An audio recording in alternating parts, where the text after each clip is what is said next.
No matter how much I shifted around in the chair behind the conference room desk of the law firm where my best friend worked, I was never going to get comfortable.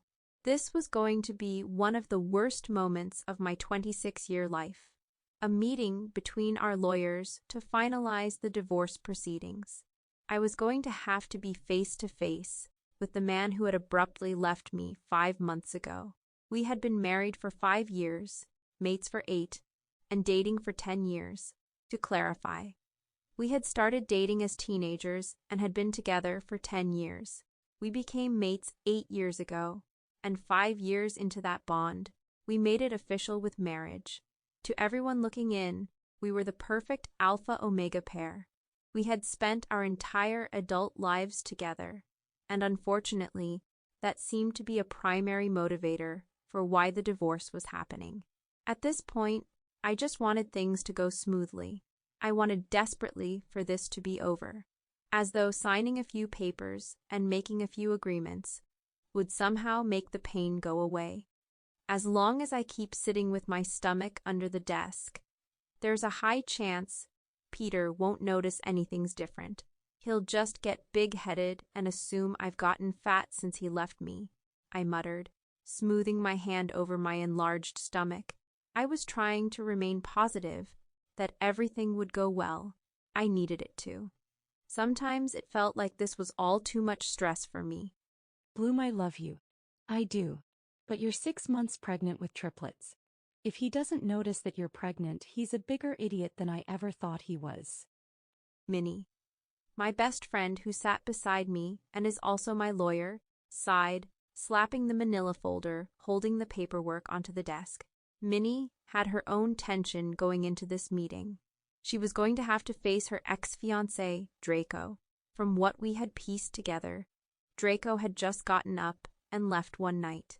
Minnie never got a reason behind it, and she had spent years keeping herself as hidden from him as possible. Amazingly, it seemed to work just fine for her. But to be frank, if this meeting didn't end with someone throwing something at someone else, it would be nothing short of a miracle. Too many wounds had been left open. Too many words had been said that couldn't be taken back.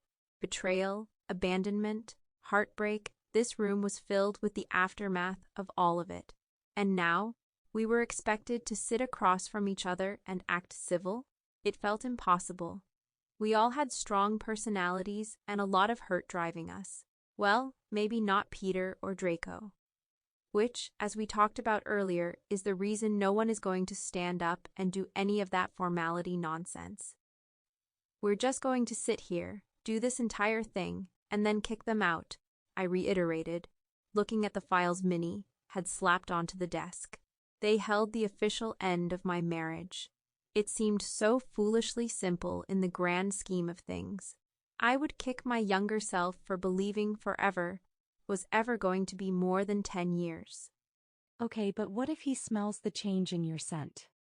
My best friend pointed out again.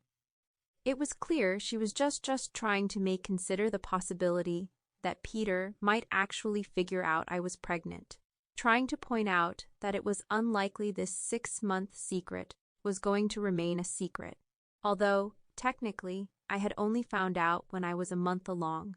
First of all, I really doubt that he's going to be sniffing me out. Second of all, even so, it's been 10 years since the last time he smelled me without his scent mingled in there. If he does notice anything, it's easily explained as him not being around, or me making new friends since he's been gone. Or, if we're really desperate, we just say that it's because I'm fat, I mumbled, sinking down slightly in my chair.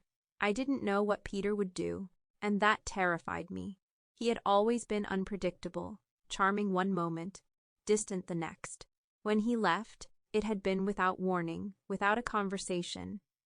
Just an absence that hollowed me out. The idea of facing him again, of hearing whatever cold, detached words he had prepared, made my stomach twist in knots. I dreaded sitting down with him at all, after so much time had passed, and all his words had sunk in. 5 months ago, I had been excited to come home from a doctor's appointment, something that hadn't happened in a long time. But this time, there was no false hope, no second guessing. I knew I was pregnant. Peter and I had been trying for 2 years with no success. There was nothing physically wrong with either of us. Yet every attempt had ended in heartbreak. 2 spontaneous abortions, 4 false positives. Each failure had left me feeling like I was grasping at straws, chasing something I would never have. But this time, it had finally happened. I was a little over a month pregnant, and so far, everything looked good, strong. Peter had always joked that when I got pregnant, I would really get pregnant, as if making up for all the times we lost. And he hadn't been wrong, because I wasn't carrying just 1 pup. I was carrying 3. It was overwhelming, but I couldn't find it in myself to be scared. We had always wanted a big family, and now we were going to have one.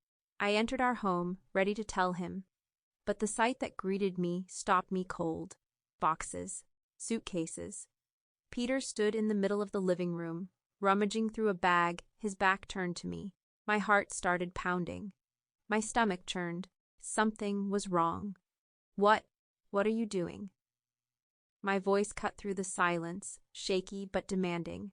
Peter jumped and spun around, his expression unreadable.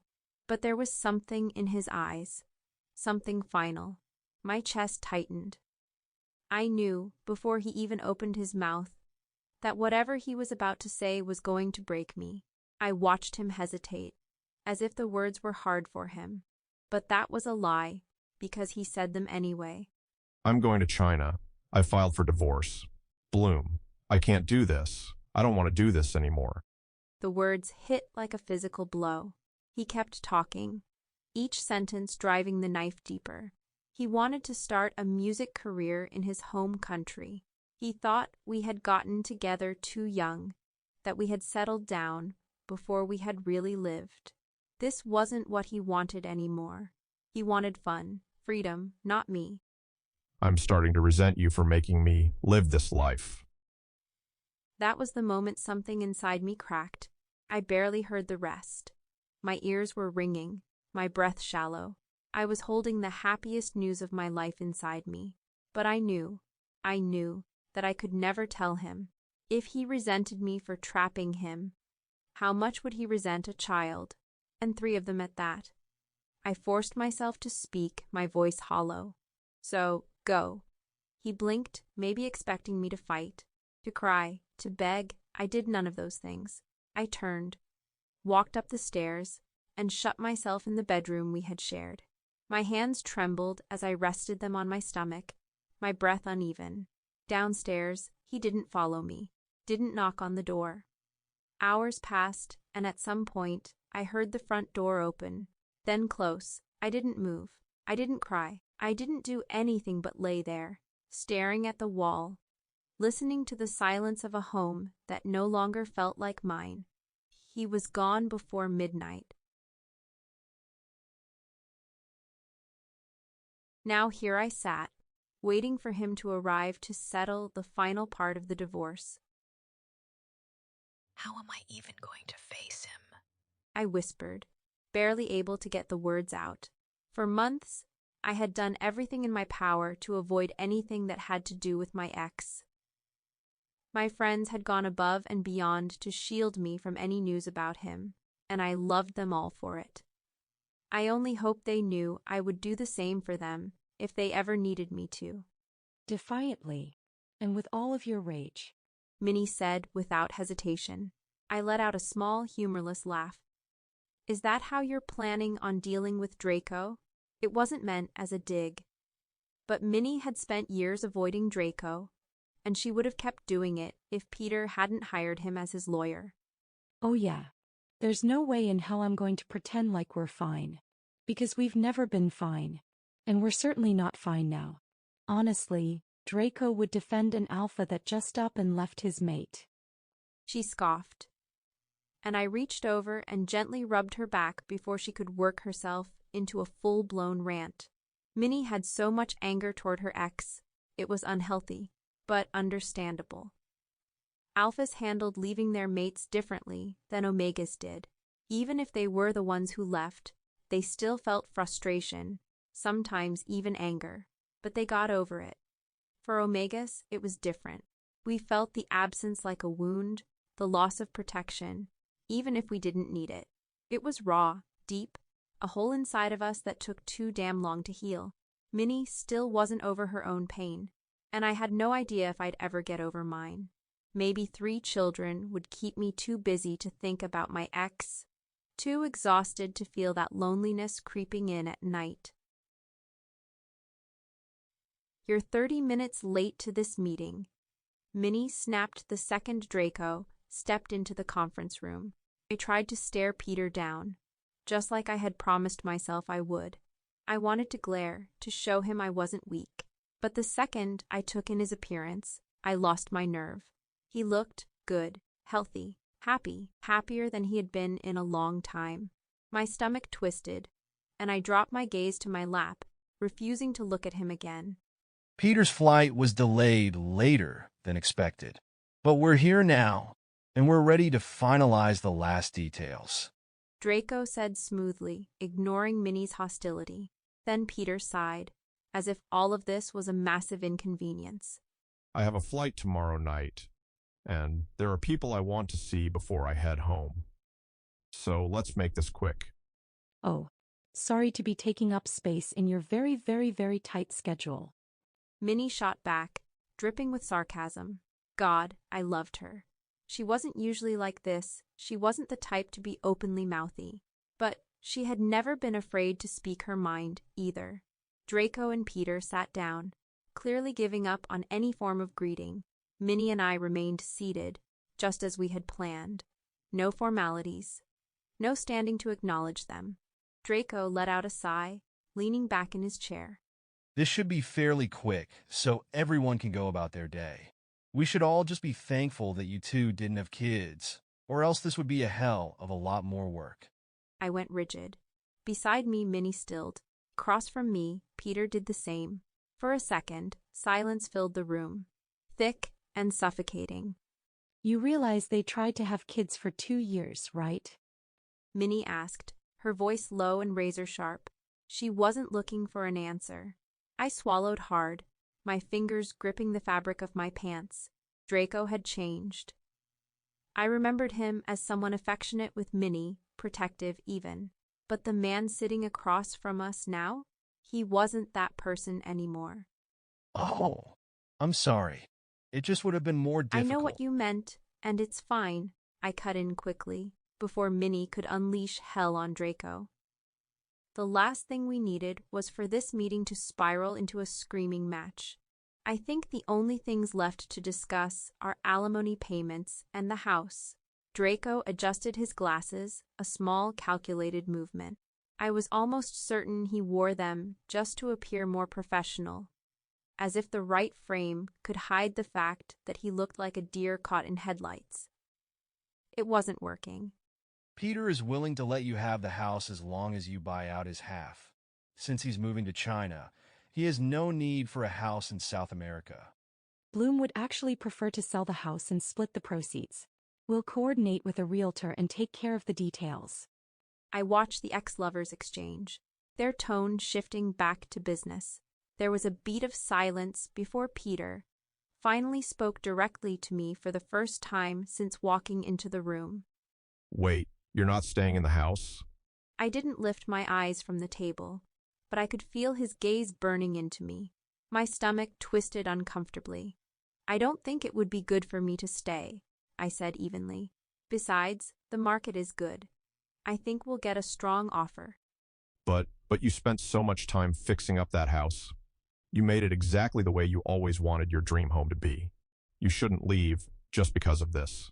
Peter argued, leaning forward. His words sent a sharp ache through my chest. I swallowed hard before forcing myself to look at him. I'm not leaving because of the house, I said, my voice tight. I'm leaving because that house was meant to be my dream home with you.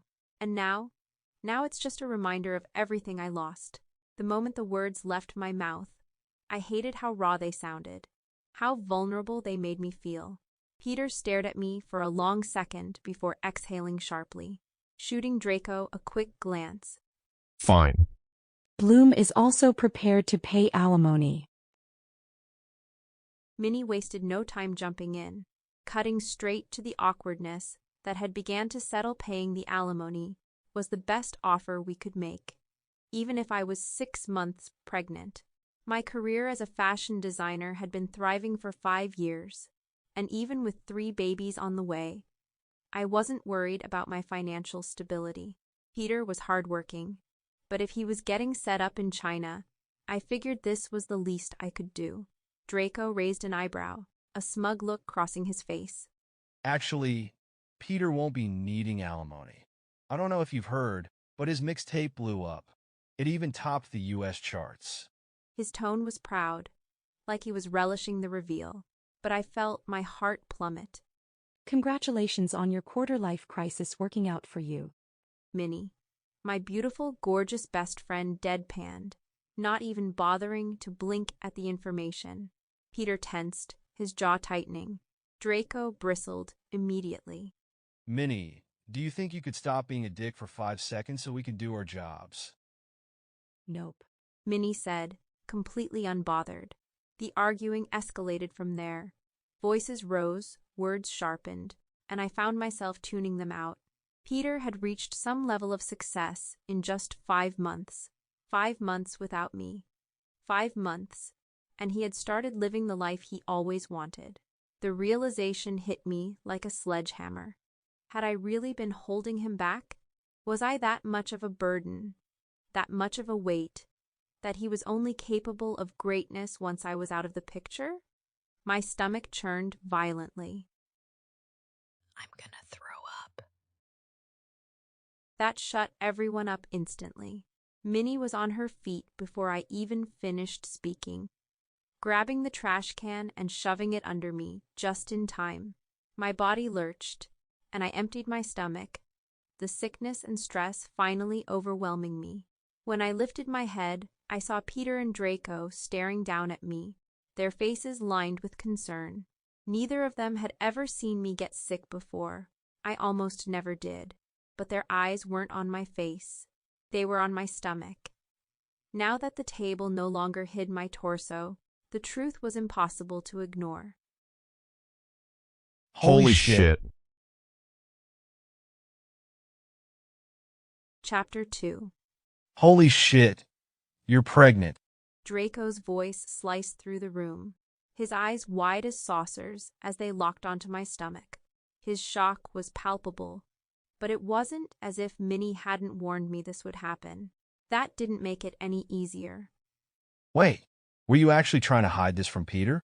That's unethical as hell, Min. Peter is the father, right? We need to discuss custody. Okay, first of all, don't fucking call me Min. Second, obviously the father is Peter. Even he, no matter how self-absorbed, would have noticed if Bloom had been cheating on him. And third, Peter chose to leave. He packed up and went chasing a dream in China. You really think it's reasonable to suggest that Bloom's babies get shipped off halfway across the world every other weekend? Minnie snapped, her patience already razor thin. I hiccuped, and Minnie immediately turned toward me, her expression softening. I was trying so hard not to cry. My entire body ached with exhaustion, and my throat still burned from vomiting. This was exactly what I had hoped to avoid. Peter was still staring at me, his lips slightly parted, his expression unreadable. When he finally spoke, his voice was quieter than I expected.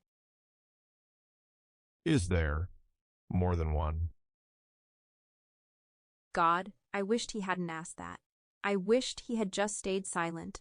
How does he even know there could be more than one? Is my stomach that big? Yes.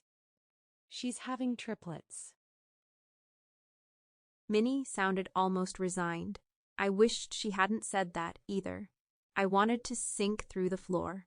A heavy silence filled the room before Draco spoke again, and when he did, it felt like a knife twisting in my gut. Then the baby should grow up with Peter. That would be the best option. My breath caught. There are plenty of landmark cases proving that omegas aren't capable of raising children alone. Omegas need an alpha to keep them safe, to provide stability. Peter has the means to raise them. Bloom doesn't. He adjusted his glasses, as if he were presenting some irrefutable legal fact. It takes more than an Omega to raise a child. They're too unreliable to do it on their own. Draco continued, his tone disturbingly matter-of-fact. I could barely process his words. My heart pounded so violently I felt dizzy. I looked at Minnie in desperation. She had always known what to say, always fought battles I couldn't. But for the first time since I'd known her, she hesitated, and that hesitation terrified me. There was something in her eyes, something personal, something painful, but then she squared her shoulders, her voice dropping into something lethal. Those cases are outdated as hell, Draco, and you damn well know it. Bloom is more than capable of raising her babies. And she isn't alone, she has a whole support system behind her. Omegas don't need a mate to build a life for themselves. And I'll be damned if I let you rip 3 infants away from their mother just because you've got some prehistoric idea about what an Omega can and can't do. But Draco's expression didn't waver. If you want to risk becoming another landmark case, be my guest. The tension in the room was suffocating. Then Peter interjected before another battle could break out. His voice was firm, final. I need to talk to Bloom alone. Minnie hesitated again, her protective instincts flaring. I could see it in the way her jaw tightened, but she knew this conversation needed to happen. I nodded weakly. It's okay. She didn't look convinced, but after a moment she turned on her heel and stalked toward the door. Draco followed, their mutual hostility radiating between them. If the two didn't fight in the hallway, that would be great. I had never seen Minnie behave so hostile towards someone. I knew their breakup had been bad, considering that Draco just kind of disappeared one night. But Minnie had never been one to talk about it. She had bottled up all her pain and anger, not acknowledging it even when she was drunk. I didn't have the energy to worry about whether they'd start arguing the second they hit the hallway. Right now, I had bigger things to worry about. Peter and I were finally alone. There were a few moments of silence. I kept my eyes fixed on the table, refusing to meet Peter's gaze. I didn't want to be here. I didn't want to have this conversation. If I could melt into the floor and disappear, I would. My chest felt tight, my pulse hammering so loudly it drowned out everything else. The threat of losing my children hung over me like a noose. Just, when did you find out you were pregnant? Peter's voice was quieter than before, but it still made my stomach twist. I heard him shift, getting up from his chair. A moment later, he was in front of me, replacing Minnie's spot. He nudged the trash can aside like it was in his way, and for a brief, irrational second, I wanted to hit him.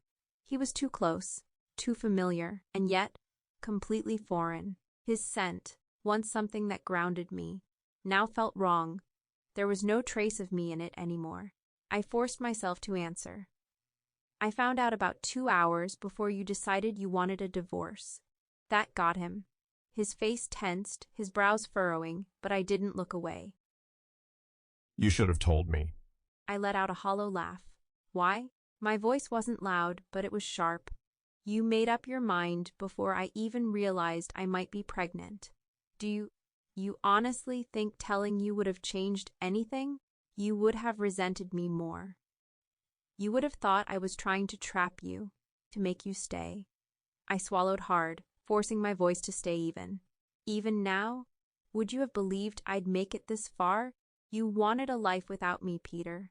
And now suddenly, you think you get to take my children from me? His jaw tightened. These kids need 2 parents. You can't raise them alone. I clenched my fists, nails digging into my palms. You left. You don't get to come back now and decide what's best for them. Peter sighed and ran a hand through his hair, looking exhausted. Bloom, even if you have people helping you, you're Still what? My voice was rising now, raw and sharp. Still on my own? Still an Omega? Still not enough? He flinched but didn't deny it. My throat burned. My body ached with the weight of it all, the anger, the fear, the exhaustion. You chose to walk away. 10 years, Peter.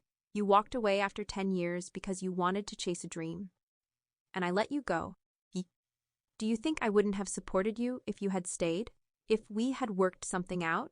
But you weren't just looking for a music career, were you? I laughed bitterly. You wanted everything you felt like you missed out on. And you got it. That's the privilege of being an alpha, isn't it?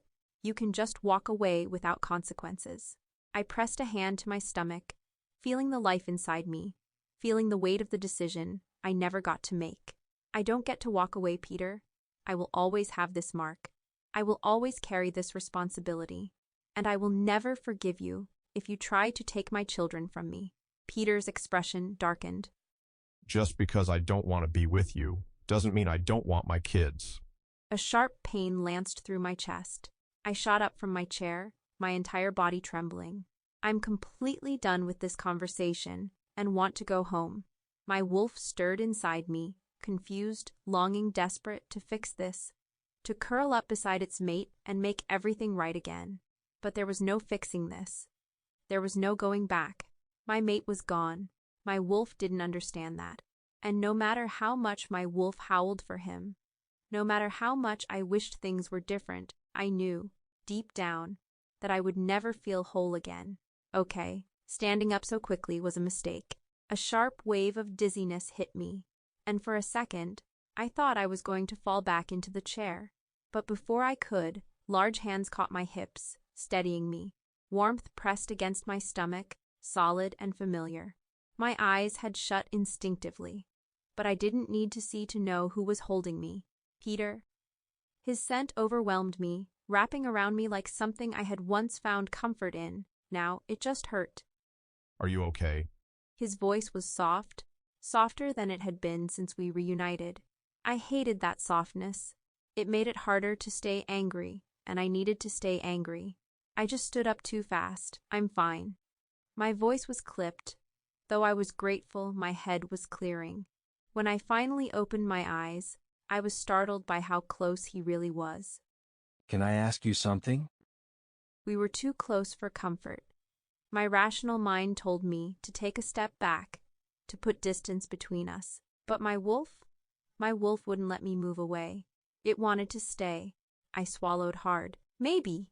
Peter hesitated, then, in an even softer voice, asked, Can I touch your stomach?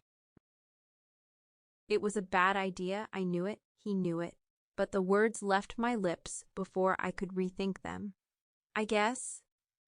Peter lowered himself to his knees in front of me, hands hesitating before gently pushing my shirt up.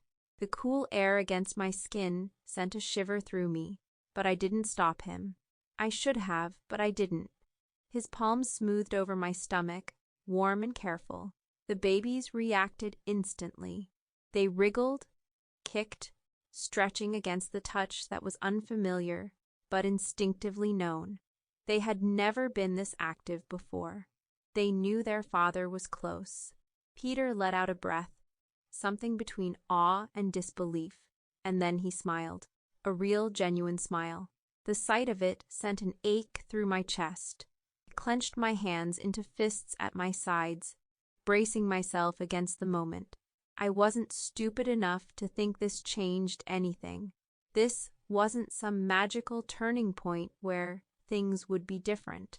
This was just Peter realizing the reality of what he had walked away from. He kept his hands there for several minutes, just feeling them move. I'm going to have to stay in Brazil for a while. We need to figure this out. We'll have to postpone signing the papers until we do. My stomach twisted. I had expected as much, but hearing it still made my head spin.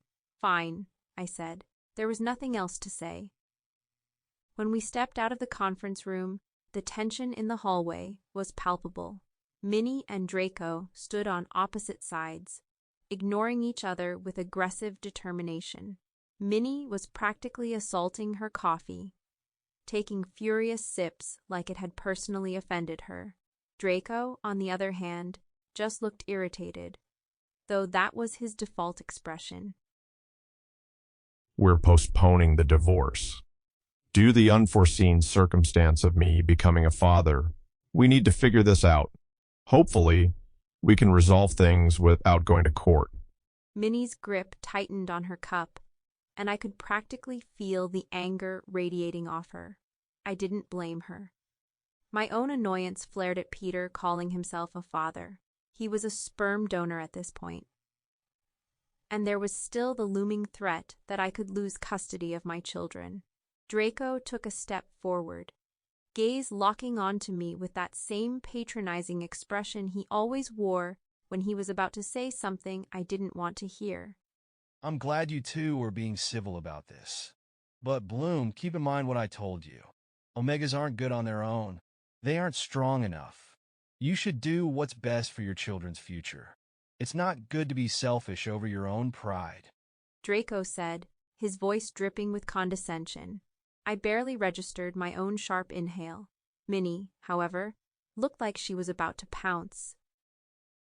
Instead, I was the one who lunged. Draco barely had a second to react before I slammed him against the hallway wall, the impact echoing through the corridor. A few of Minnie's co-workers peeked over, alarmed, but not enough to step in. A growl ripped through my throat, deep and feral, my vision sharpening as my eyes flashed pale blue. I had never been the aggressive type. Quite the opposite. I was calm, soft, steady. But the way Draco kept pushing, the way he spoke about me losing my children like it was a foregone conclusion, like I was already failing them. It was too much. Draco's own eyes darkened to red, his own growl rising in response. But I didn't back down. I refused to back down. It took both Minnie and Peter to pull me off him, and even then, I kept growling. My pulse was racing, my breath coming too fast. Peter shoved Draco down the hall before either of us could do something we'd regret, while Minnie gripped my arm tight, her voice low as she tried to ground me. It was only when Draco was gone that I let out a shuddering breath. My chest was heaving, my hands trembling. Slowly, my vision cleared, my eyes fading back to deep brown. The babies kicked, hard, a reminder, a warning. I needed to calm down. I fucked up, didn't I? Hours later, I sat curled up on Minnie's couch, my arms wrapped around my stomach. A nap had helped ease the exhaustion, but not the weight in my chest. Minnie had ordered food from our usual spot, and while my appetite was non-existent, I couldn't afford to skip a meal, not with the triplets relying on me. Minnie sighed, pouring herself a shot of soju. You might have given him something to use against you, yeah. But he deserved it. If you hadn't done it, I might have. I let out a humorless laugh. How the hell did you end up engaged to maybe the world's biggest second sexist alpha? Minnie tensed slightly, the amusement in her face dimming. That part never made sense to me. In college, Minnie had been the president of the Secondary Sex Rights Club, leading protests against Omega and Beta discrimination. She had never been the type to tolerate someone who thought of her as less. And yet, somehow, she had ended up with Draco. He wasn't always like that, she said finally. A flicker of pain crossed her face, there and gone in an instant. Draco used to be really supportive of me fighting for Omega rights. It's kind of a long story. I shifted closer. I have nowhere to be. Minnie hesitated, then exhaled slowly. It all started a year before Draco left. I had a miscarriage. Her words hit like a punch to the chest. I lost the baby before the 3-month mark, which is why I never told anyone. Her voice was steady, but I could feel the weight of it. We were devastated. It was violent. We got ahead of ourselves, we painted the nursery, picked out names, and then suddenly, it was just gone. I swallowed hard, my throat tight. At the hospital, they suggested we try support groups. Miscarriages are common among Omegas, as you know. I went to an Omega group, and it helped. Draco went to an Alpha support group. She scoffed, shaking her head. And I guess that's where he met the wrong people. Her fingers traced the rim of her glass absently. At first, I thought his new attitude was just grief.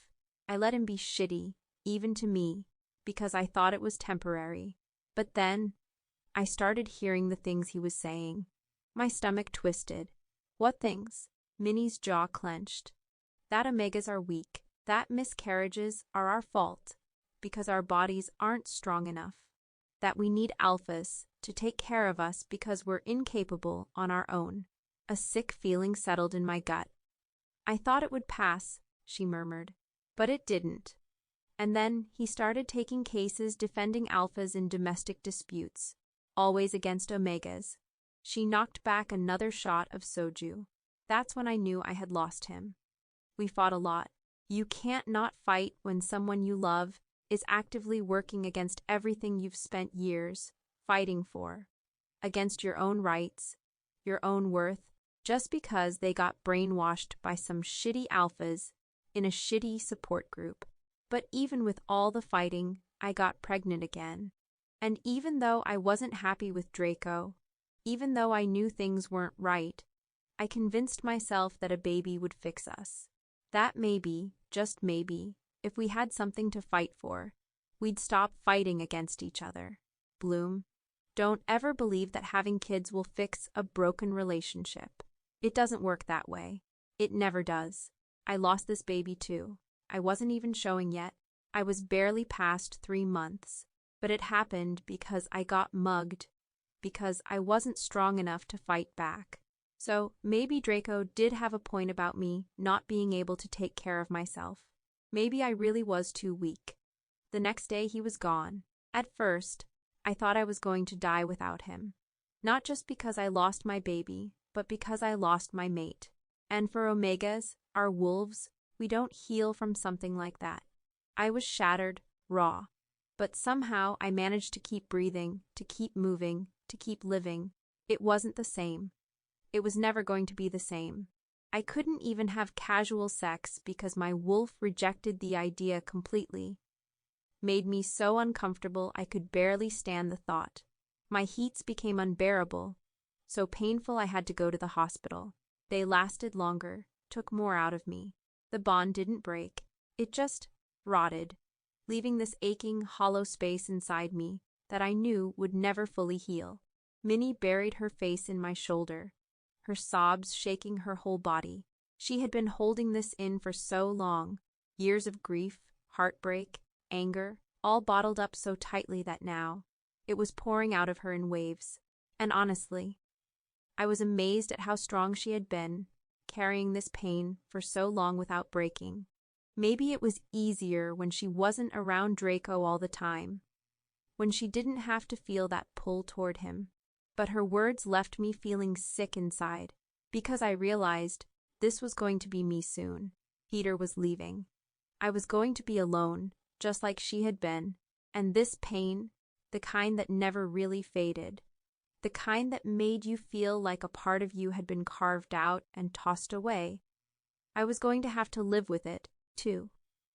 Next time, I'll just knock him out for you, I muttered, running my fingers through Minnie's dark hair. She let out a choked laugh, muffled against my shoulder. It wasn't much, but it let me know she was going to be okay. It was always going to hurt. It would never stop hurting. But Minnie was strong. I just didn't know if I had that kind of strength in me.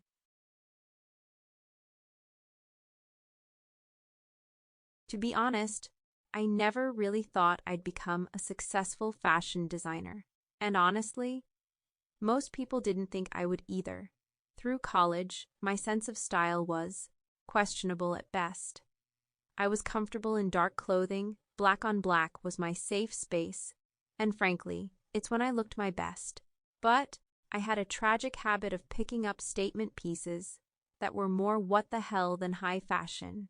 Case in point, a Gucci sleeveless sweater with Donald Duck's face on it.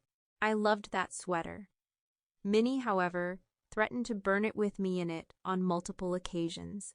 Safe to say, I never wore it around Minnie.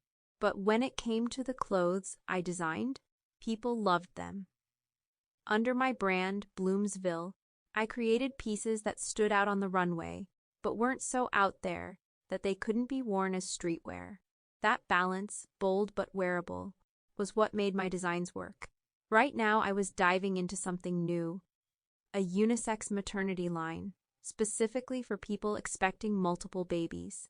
I'd learned firsthand that pregnancy clothes only stretched so much, and carrying more than one kid made finding comfortable, stylish options nearly impossible. So, here I was, 3-ish months away from having my triplets, working overtime on winter-friendly designs, long sleeves, extra stretch in the middle, thick, cozy knits. And since November was dragging on with biting cold, I had the perfect excuse to start test-wearing my own designs. I was threading a needle when my phone started blaring. Your ringtone is annoying as hell. You really need to change that. Cosmo muttered from across the room. Cosmo had been my assistant for years. He started as an intern, answering phones and managing chaos. But he was too good at understanding my vision to stay in the background. He was talented, hardworking, and occasionally a spoiled little shit. I glanced at my phone screen. Cyber Lover was playing. You just don't appreciate the classics. It's all fire and dope with you kids. Cosmo knitted his thick eyebrows together, then rolled his eyes like I was a lost cause. I ignored him and focused on the caller ID. The number was unfamiliar, but I picked up anyway. Hello? Bloom speaking. Hey, it's Peter. Every muscle in my body tensed. What do you want? I asked, voice clipped. Cosmo's eyes widened slightly. He'd never heard me snap at someone like that, not even as a joke. I wanted to talk to you. I'm at work. I don't have time, I replied. That was a lie. I had plenty of time. I wasn't on a deadline. I could have spent the rest of the day leisurely stitching maternity hoodies and drinking tea. Okay, I'll pick something up and be there soon. That wasn't an invitation. I'm aware. And then he hung up. I stared at my phone, fully contemplating throwing it across the room. Cosmo, now thoroughly entertained, leaned against the work table. Who was that? Peter. He's coming over. I'd say we should lock the doors and pretend we're not here. But being here was my entire plan to avoid dealing with him. What the fudge is Peter doing here? Cosmo chimed in, raising an eyebrow. I thought he was off touring China and America. I turned to my assistant, suspicious. Are you telling me you keep up with his schedule? I figured one of us should. Cosmo shrugged. His mixtape dropped in both Chinese and English, so he's got some traction. He's barely funny, but he says enough dumb shit to amuse people. Plus, he's over 6 feet tall and not terrible to look at. I rolled my eyes and went back to sewing. After a few moments, I asked, trying way too hard to sound casual, do you know who he's dating? Because if anyone would know, it was Cosmo. And I was too much of a coward to Google it myself. A model. That's vague, I blinked, frowning as I looked up at him. I'm asking because I want to know, Cosmo sighed. She's 21. An Omega. Lots of enhancements. Reports say they've been seeing each other for 7 months. Cosmo made a vague motion in front of his chest when he said enhancements, as if that explained everything. That's impossible, I scoffed. I would have noticed if he was cheating on me. Cosmo gave me a look, one that made my stomach twist in knots. Peter kept a lot of things from you.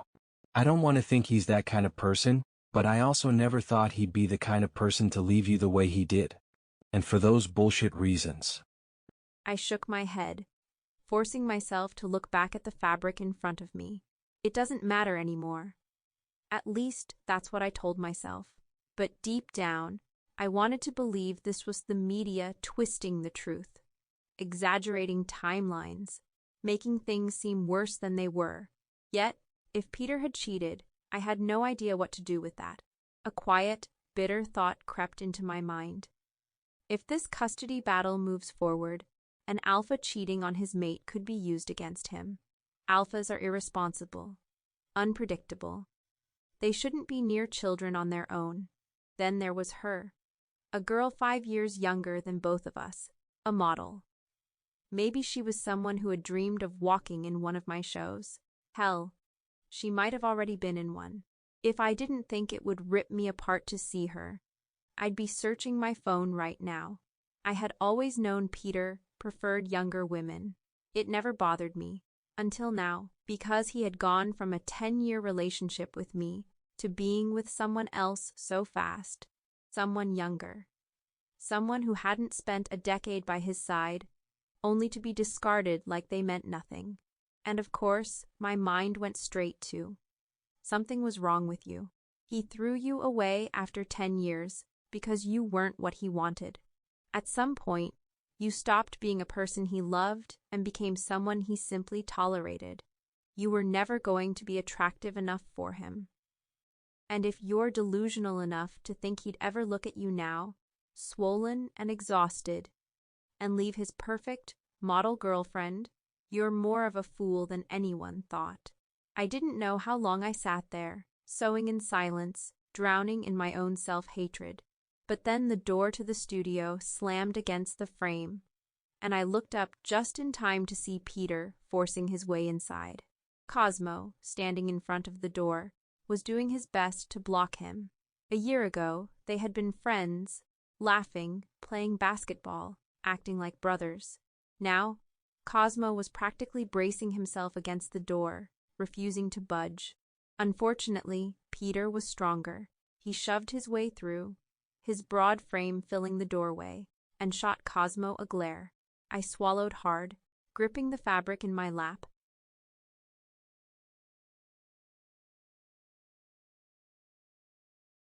I brought you food, Peter said, which normally would have softened Cosmo up enough to make him smile and then scurry away. Instead, he just took the food that was offered. I still hate you, Cosmo muttered, but with a glance at me, he knew it was his cue to retreat to a little office and eat. We both understood the unspoken agreement. He would pretend not to eavesdrop in case an argument broke out between me and my ex. Peter set the delivery box in front of me, gently moving the garment away from my hand. I got all the things you normally order and some healthier stuff to balance it out, he said. It was from my favorite place, one I hadn't been able to get food from because it was all the way on the opposite side of the city from where I lived with Minnie. I started eating almost immediately, mostly because I didn't want to say a damn thing to him. Having food in my mouth was a good excuse to avoid conversation.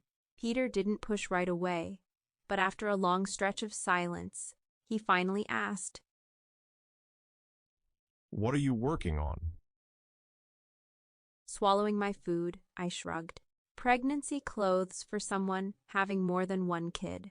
Because around the 4-month mark, I was either going to be stuck wearing clothes that were uncomfortable or just running around shirtless for the last 5 months. I stabbed my chopsticks into my food. At least it's winter, so I don't have to worry about any part of my stomach freezing. As always, your designs are great, Peter said, giving me a shy smile. The same stupid, familiar smile he had given me 1,000 times before. And for just a second, something in me stirred, a memory, an instinct to return it. But then the weight of everything came crashing down, and I swallowed it back. Thanks, I said weakly, setting my chopsticks down. But I know you didn't come here just to feed me. What do you really want? I mean, my primary motivation was to make sure you eat. But I also wanted to try and convince you that I'm committed to being a part of these kids' lives. I want to be there for them, and I want to help you as much as I can. He was trying a different tactic this time. I saw it clear as day, positioning himself as my partner rather than my adversary. Maybe that would have worked if I didn't already feel on edge from every prior conversation we'd had. I took a slow breath. There are a lot of reasons I don't want you in their lives. The first being that I don't want them growing up thinking that mating isn't a serious commitment, especially if they end up being alphas. I let the words settle between us, giving him the chance to respond. I knew he would. They should also learn that they shouldn't stay in situations that make them unhappy. Peter said softly, his eyes clouded with something that almost looked like guilt. I clenched my jaw, shaking my head. The situation didn't make you unhappy. You made yourself unhappy and made sure to drag me down with you. You never told me you were struggling, never gave me a chance to help you. And now you want to waltz back in and play dad? I don't want them thinking running away is a good way to solve problems. I let out a humorless laugh, shaking my head. I mean, sure, you're a successful musician now, with a pretty girlfriend and a whole new life. But it isn't going to work out like that for everyone. I was exhausted from this small conversation already. She's a good person. I care a lot about her. I don't know why you feel the desire to tell me that. You've been together for, 4 months. I guess you're quite enamored with her, which is great for you. But you are running around with an early 20-something-year-old, right after you decided to separate from me. You look foolish, I stated, forcing food into my mouth so I would stop going off. I was purposefully not mentioning that he might have been cheating on me, mostly because I didn't want to throw up my food. I was pretty sure I would throw up directly on Peter out of spite. Peter's voice rose in anger. I look foolish. You're the one making selfish choices to endanger our children. I don't know what you and Draco think that you are protecting them from by taking my kids away from me and moving them to China. The whole alpha protecting pups and omegas was cute back like 2,000 years ago. But packs have been dissolved. I have a high-paying job, and I plan on giving them plenty of space to run around and grow. You two make it out like I can't take care of myself. I took care of you for 10 years, I said, rolling my eyes. She's right, Peter. Cosmo said from behind us, his head popping over the divider screen. Go away. This was probably the first time that Peter and I had agreed on something, seeing as though we said it at the same time. I knew that telling him to go away wasn't going to stop Cosmo from listening and reporting everything over to our other group of friends. Draco told me a lot about things Oh my that God, I had been... Draco isn't shit. His views are outdated and dangerous. Considering how and why he left Minnie like he did, should give you all the reason to ignore what he says. And if you believe his entire sexist bullshit, then you are never going to be allowed near me, nor my children, I said, shoving a dumpling into my mouth. It did occur to me that my threats were less threatening when I was eating food Peter had brought me. But fuck, I was hungry. And the food was good. Draco never told me why he left Minnie, not really. Just that Minnie couldn't be trusted, Peter admitted, his eyes narrowing. What happened? I faltered. That really isn't for me to say. Minnie only opened up to me about it last night. And, honestly, I kind of regret not ripping Draco's throat out when I had the chance. It's something you're going to have to ask him about. I shrugged. There was no way that Minnie was going to tell Peter what had happened, because Peter had called Draco as a lawyer because he had hoped to have an alpha advocate on his side. That, and they were friends. We were silent for a little while as I ate healthy food between eating the junk food that I had been brought. Peter must have done a little bit of research to figure out what would be good for me and the babies. The food was good, as it always was, and it gave me something else to focus on other than my ex. I want to work this out so that we can both be a part of their lives. I don't want to fight with you. I want some closure. I think you should start expecting that you're not going to have the children living and staying with you. I'm not saying that they can't see you. I'm just saying that they're not going to be living with you. I sighed softly, placing my hands on my stomach. I wasn't sure all of this stress was good for them. Then Peter added, Besides, you can always have more kids. I stared at him angrily. What? Do alphas just never learn or care about what it's like to be an omega? I asked, honestly wondering. I momentarily wondered if other alphas I knew had ever bothered to learn these things either.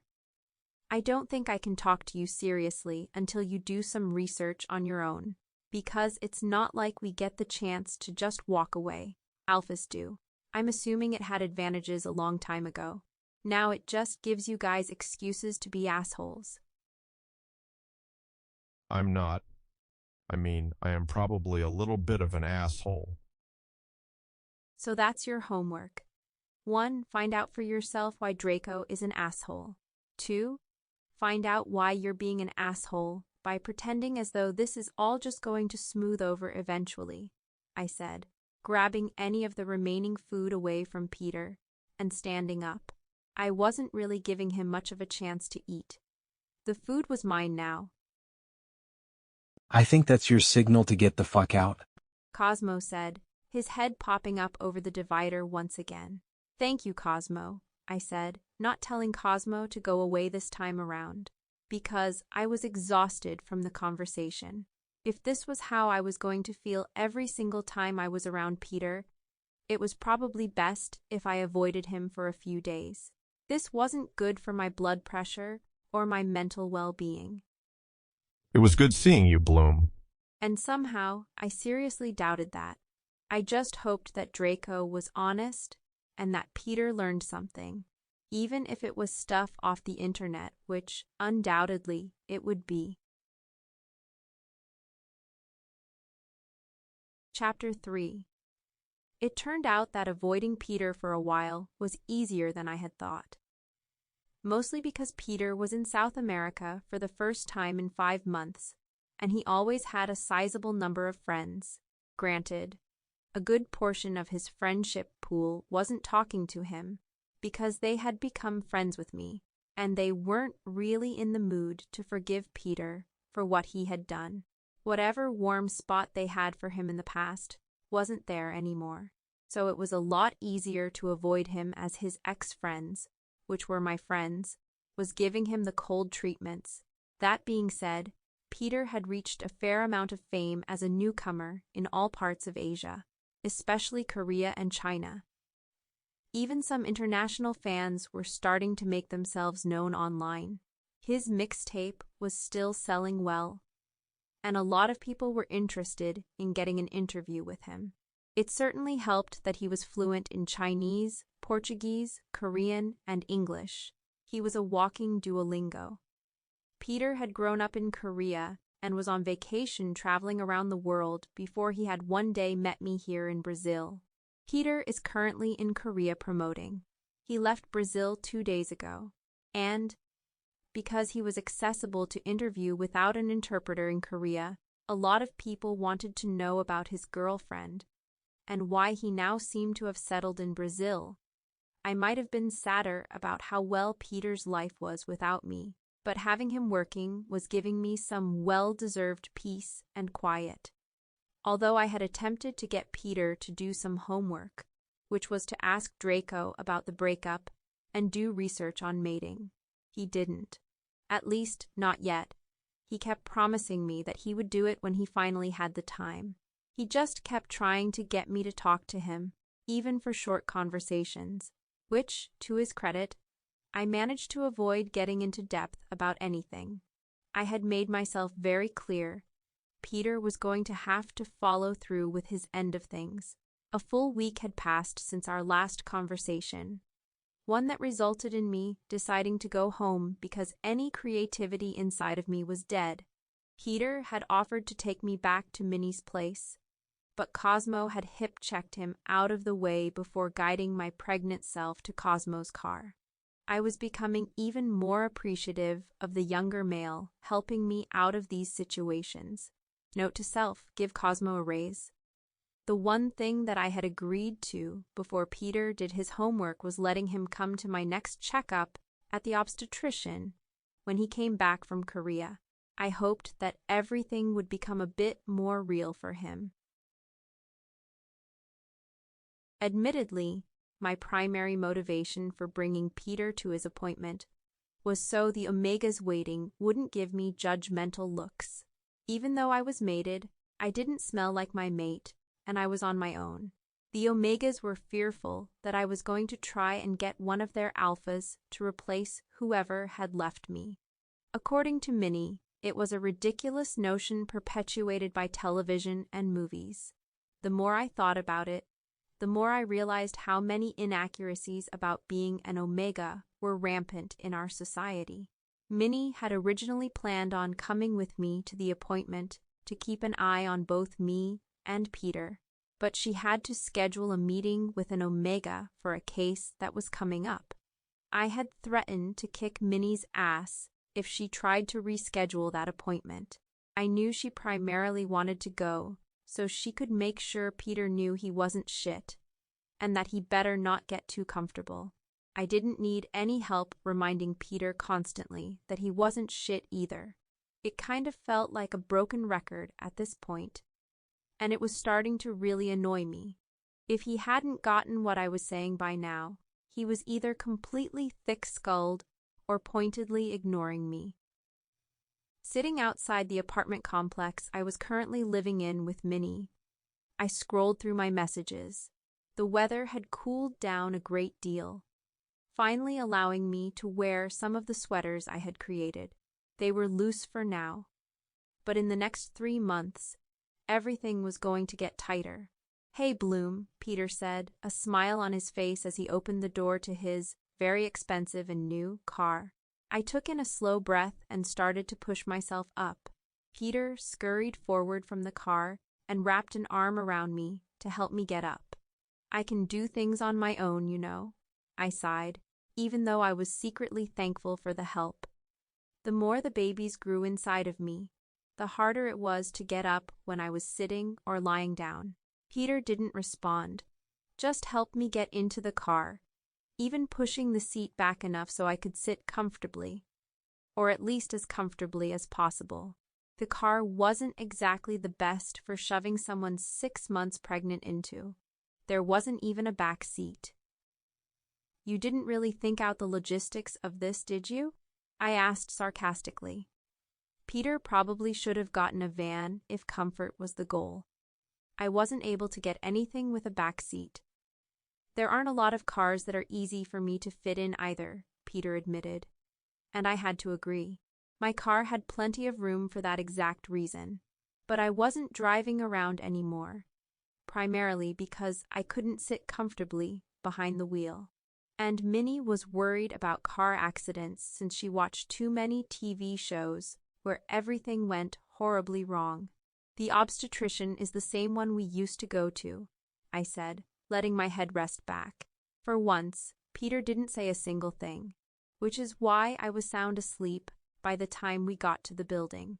Sleeping had become difficult since I started feeling the full weight of my pregnancy. I was used to sleeping either on my back or my stomach, and neither of those were options anymore. I'd either smother the babies or crush myself. But sleeping in a car in a sitting position was comfortable. The lull of the car moving along the road, combined with Peter's smooth driving, had me sleeping in no time. It was only when my shoulder was being gently shaken that I opened my eyes and looked around with a tired expression. "Sorry, but we're here," Peter said, giving me a small smile. He was looking at me with a surprisingly soft expression. I nodded as I undid the seatbelt, and we headed inside. The receptionist seemed surprised to see that I had someone with me, at least someone that wasn't Minnie or Cosmo. Cosmo was an Omega, which no one had ever mistaken for the father of my kids. Even though 2 Omegas can produce children, people just assumed we could never be together, for stupid reasons that I usually rolled my eyes over. Hell, if I was with Cosmo, my life would be about 500% easier. At least Cosmo and Minnie were always there for me, no matter how gross I felt. Minnie especially. It was a shame they had both become mated to absolute assholes. "Do you think that's her actual mate, or she stole him from someone else?" a pregnant Omega whispered to her mate. It was the same one who constantly seemed to give me grief for being on my own. I didn't know how we always ended up at the obstetrician at the same time, but I imagined she was one of those people always trying to get an appointment for some imagined difficulty. Then again, I had no idea if she was actually having a difficult pregnancy so who am I to judge? I could feel myself bristling. But I knew there was nothing I could say without looking like the bigger asshole. I am her actual mate. We're having triplets in a little over 2 months. I've just been in China for business. Peter said, sounding his most polite, but I could tell he was annoyed. Annoyed enough to lie and pretend that we were still together for my benefit. Peter even went as far as to grab my hand and lace our fingers together. Something to make us appear more intimate. It had my heart beating a mile a minute, making me want to beat my head against the nearest solid surface. The female Omega looked rather annoyed that Peter had flattened whatever she was trying to say. But for once, I could sit there without feeling like I had to defend myself and my right to have these kids.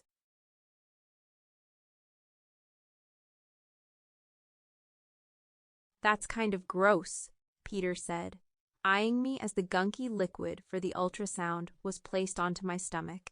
Does it feel weird? Kind of. It's mostly just cold. And it's kind of annoying to get off because it sticks to the skin, I replied, keeping my hands near my head as I waited for the technician to start. I was used to all of this because I was constantly at the office for checkups. With a history of miscarriages and carrying multiples, I was considered high risk. So, even though I could have gone less at the beginning of my pregnancy, I was usually hanging out here. And here are their heartbeats, the technician said as the noise filled the room.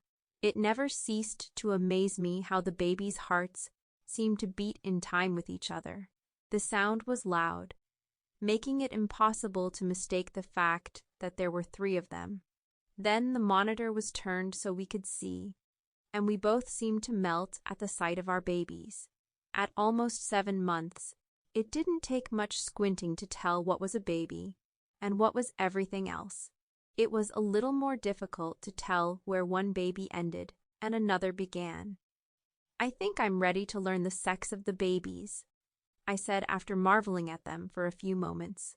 I had been putting it off because I felt like it would ruin the surprise, but I knew Peter had always been whiny about knowing the sex, mostly so he could paint the nursery to match arbitrary colors meant to represent the baby's genitalia. Peter had scooted closer, looking more and more like an overexcited puppy with angry bird eyebrows. There are 2 boys and 1 girl, the technician smiled, standing up. I'm going to get the doctor so she can talk to you before you go home. With some help from the technician, I wiped the gunk off my stomach before she left the room. Peter was staring at me in wonder.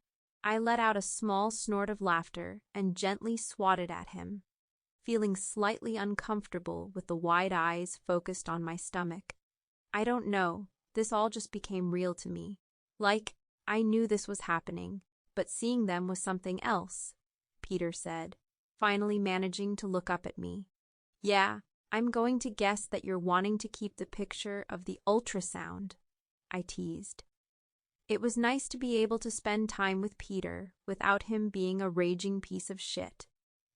I wasn't delusional enough to think that this was going to be anything more than it was, but it was nice not to be fighting. I didn't need to be stressed. The doctor came in, probably the nicest alpha I had ever met.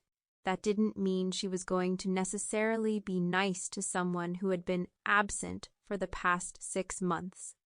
It's nice to see you, Peter. I thought you would have been absent permanently, the doctor said, eyeing him with distrust. She had been there since the beginning. She had been there during the issues with fertility and the miscarriages. She had seen us both be heartbroken, and she had not been pleased when Peter left before even finding out about my pregnancy. Ah, yeah, Peter said, clearly aware that she was not happy with him. It would take the most oblivious person in the world to not notice the way she gave him a once-over. You look fine, she said before coming over to me and starting to check my blood pressure. It's elevated, but that's normal considering. For some reason, I was pretty sure Peter had something to do with my elevated blood pressure, which would shock absolutely no one, because he was stressing me the fuck out with everything he did. The kids are developing fine. At this point, we're looking at January 10th as the date for the C-section. Due to you having more than one child, it's not a great idea to try to birth naturally. And you already know there's a high chance it will cause internal bleeding. The complications with your reproductive system and 3 kids will complicate everything even more, the doctor said. Most of this I already knew. With my history of miscarriages, I was considered high risk, high risk for death, that is. The doctor thinks they found something in me that if I was to give birth naturally, it would cause internal bleeding and possible death. High risk for death. All this was found out just a few months ago, after Peter left.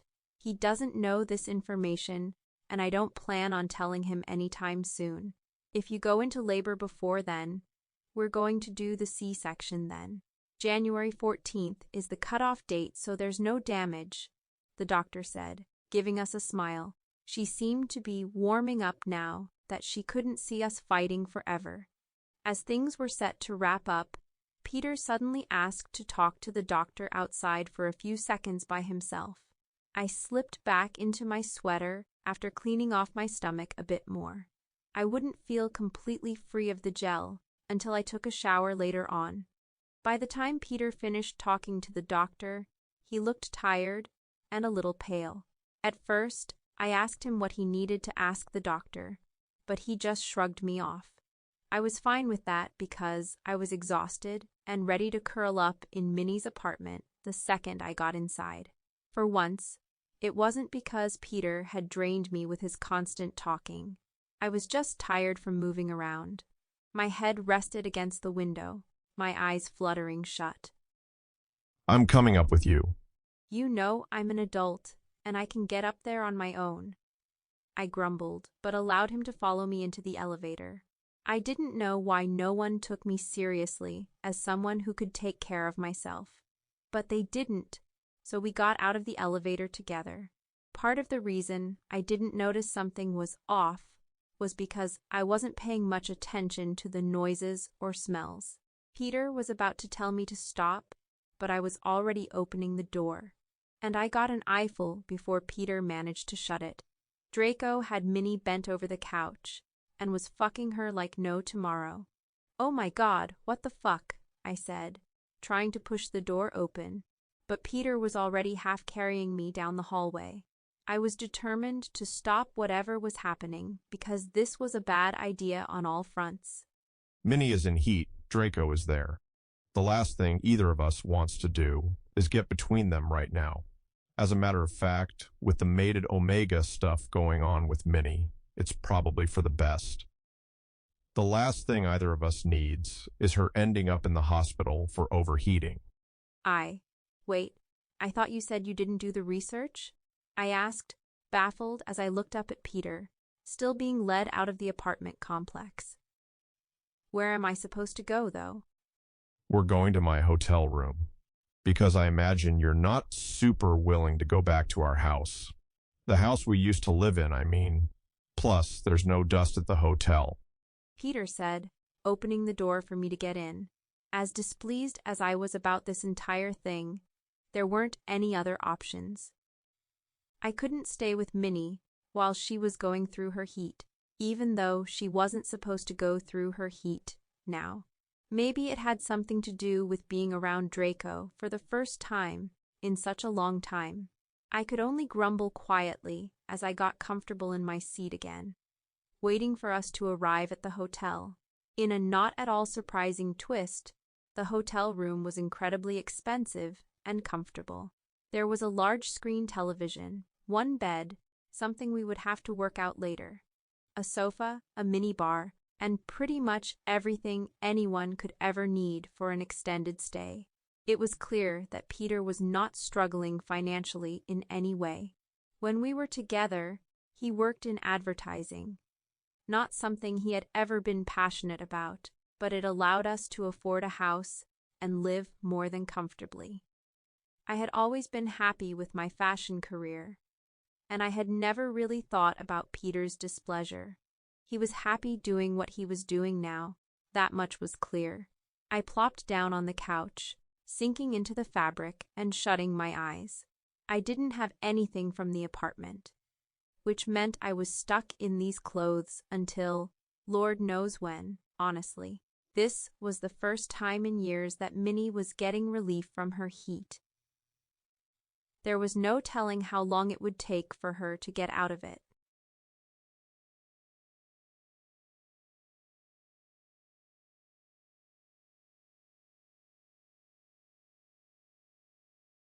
This was a terrible idea, I grumbled, more to myself than to Peter.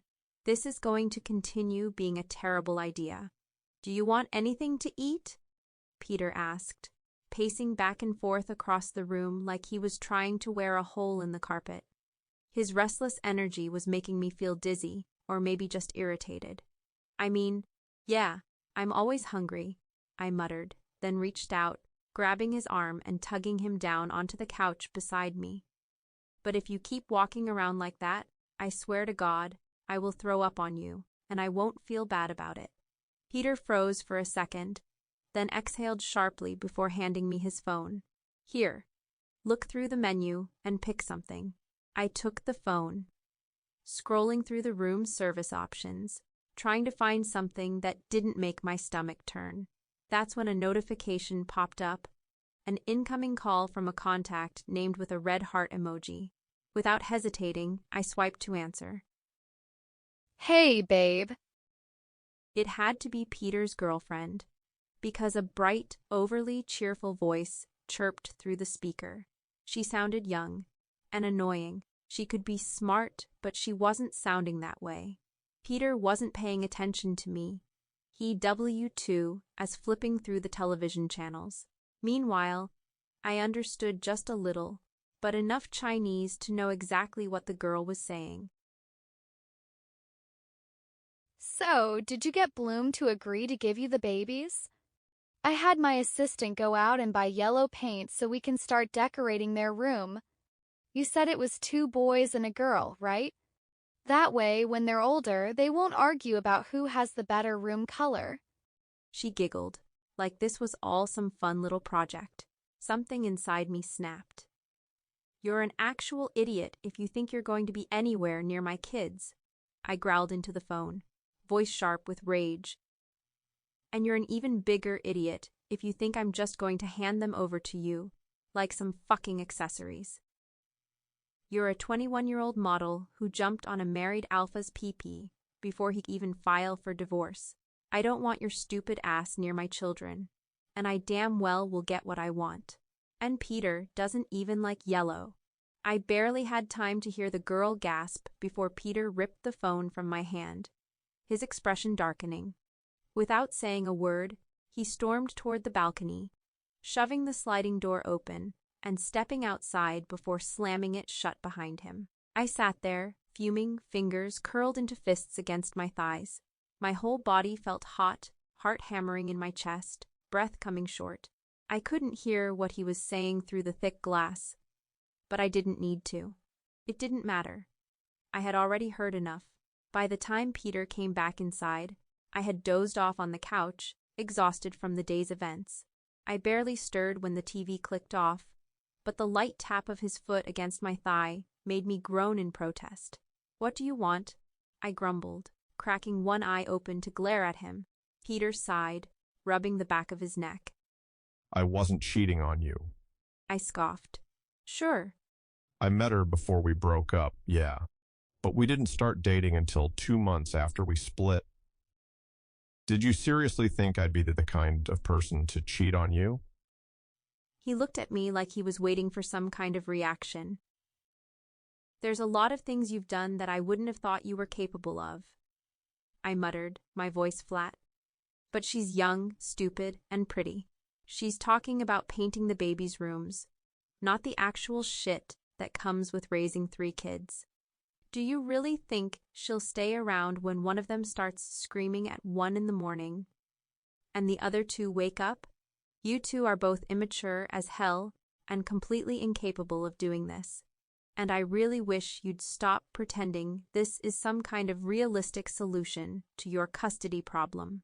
She's mad at me because I'm here with you. Peter exhaled heavily, rubbing a hand over his face. I honestly don't give a shit if she's upset. I've been mad as hell at you for 5 months, and that hasn't affected you at all. I shot back, narrowing my eyes at him. You two have been together for 3 months. Either she's absolutely insane for thinking she's ready to take in 3 kids, or there's something else going on. Peter frowned, turning his head toward me. What do you mean, something else going on? It's just weird, I said, and for once I was being completely honest. You've been dating for less than 3 months, and she's already willing to jump into a parental role. That's not normal. That kind of fast commitment always sets off alarm bells. I scoffed. It took me a long-ass time to seriously consider having kids with you, and she's just all in at 3 months. That doesn't make sense. She's young, Peter muttered defensively, but even as he said it, I saw the doubt flicker in his expression. Then, his shoulders sagged. You might have a point, but right now, she's furious at me in China, and there's not much I can do about it. You should have just told her that all we do is fight with each other, I said, rolling my eyes. Peter turned to give me a flat look. I'm more pissed that you answered my phone without telling me someone was calling. That's pretty out of character for you. I shrugged. If I said it was hormones, how much trouble would that get me out of? His face remained impassive. Fine. I sighed. I just wanted to know what she sounded like. And yeah, she sounds like an idiot, but she also sounds like a very attractive idiot. Peter didn't respond immediately. Instead, he leaned back against the couch and turned the TV back on, exhaling another long breath. After a moment, he said, I asked the doctor about the Omega thing. Figured if anyone would know, it'd be her. He rubbed a hand over the back of his neck. Apparently, way back in ancient times, Omegas, Alphas, and Betas all mated for life. Like, once they bonded, it was permanent for all of them. But Omegas died a lot, either from childbirth or just life being brutal. Alphas had to adapt, otherwise they'd never move on and keep, procreating and all that. I glanced at him, trying to piece together where he was going with this. So Minnie is still this pissed because she literally can't move on from Draco, he finished, shaking his head. Minnie would love to move on from Draco, considering how Draco treated her. And since Draco isn't saying anything, I will, I muttered, shutting my eyes. Minnie lost children, more than I did, and at more developed stages. She started going to support groups. Now Draco's bitter as hell and taking it out on every Omega. But Omegas aren't weak. We're stronger than Alphas, no matter how many times Draco runs around screaming otherwise. Peter sighed beside me. I don't think Draco really believes what he's saying, but there's no excuse for what he's done to Minnie, especially considering Minnie was the only Omega who ever managed to keep him in line. Does he date? I asked. Hell no. As attractive as he is, no Omega wants to settle down with someone who's actively working against their best interests. Peter snorted. That was good. The last thing I wanted was for Minnie to end up fighting an angry Omega. No, she was just going to have to fight Draco over him being an idiot. Peter hesitated for a moment before speaking again. What does it feel like? I frowned. What does what feel like? Peter exhaled, like he wasn't sure he wanted to ask. What does, not having me around feel like? I froze. I hadn't let myself think about it, not really. Since he left, I'd filled my time worrying about my future children, making clothes that would fit them, preparing for everything I could prepare for. I hadn't allowed myself to feel what was really going on. I couldn't. That kind of pain wasn't something I was willing to deal with. It kind of feels like there's a hole there, I admitted quietly. I know as time goes on, it's going to get harder to ignore, but I've done okay so far. If I think about it for too long, it feels like there's never going to be an end to it. And it's only been 5 months, so we'll see how that goes. I exhaled, rubbing my forehead as I tilted my head back, willing the lump in my throat to disappear. But it doesn't mean I'm going to fall apart. These kids are going to be my whole world.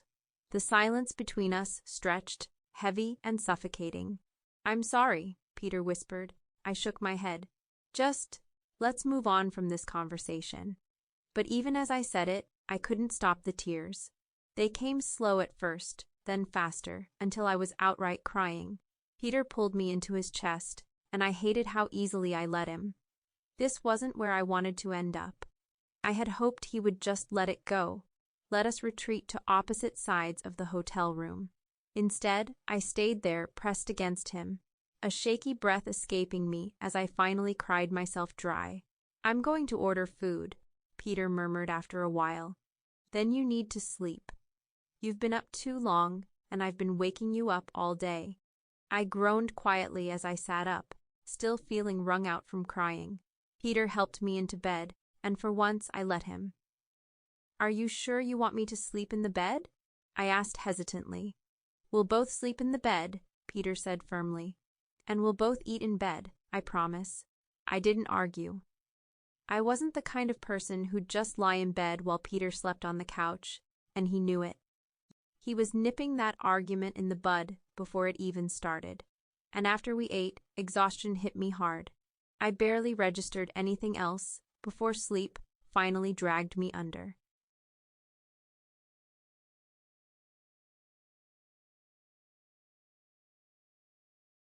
I whined quietly as I woke up, not wanting to be awake yet, and I had no idea why I was awake. For a few moments, I just lay there, caught between sleep and awareness, until I realized something. Someone was wrapped around me like an octopus. Peter. His scent was all I could smell, and his body was all I could feel. The second realization hit me like a brick. Peter was painfully hard against my ass. My breath caught. "Ooh, no. Peter, wake up," I grumbled, giving him a light shove, trying not to make the situation worse. A low growl rumbled from his chest, and a cold, sharp realization settled in my gut. He's in rut. Shit, Minnie had been in heat. Draco had been all over her. Peter must have caught the scent, and now, lying here beside me, marked or not, I wasn't exactly helping things. Peter stirred against me, inhaling deeply as if grounding himself. "What? Oh." His voice was thick with sleep, but he wasn't moving away. If anything, he pressed his face into the side of my neck, breathing me in. I shivered. "Not really the reaction I expected," I muttered, heart pounding. "But I'm assuming this is because of your rut. And I don't entirely know why you're staying so close, but here you are." I was rambling, and I knew it, but my nerves were shot. I was panicking. Throwing him off and hiding in the bathroom seemed like the logical option. But I wasn't moving. "I know where I am, Blue." Peter mumbled against my skin, and my stomach twisted. We were in the middle of a divorce. Damn it. This wasn't supposed to be happening. "I want you." My breath hitched. "What?" Even as I spoke, my body betrayed me, heat pooling low in my stomach, between my thighs. It had been too long since I'd been touched, and the weight of Peter's body, the scent of him, was overwhelming. He repeated, his lips brushing against the curve of my neck, making my eyes flutter shut. "And I know you want me too. I can smell it all over you." My resolve was so weak, it was a bad idea. A terrible idea, but his voice was deep, rough with need, and God help me, I missed this. I missed him. "Okay," I whispered, already feeling the damp ache between my thighs. Peter stilled. "Really?" "Yes," I breathed, "but I can't lay on my back or stomach." "We'll stay like this," he murmured, kissing along my jaw. A shaky exhale left me as his hands slipped lower, pushing the fabric of my shorts down my thighs.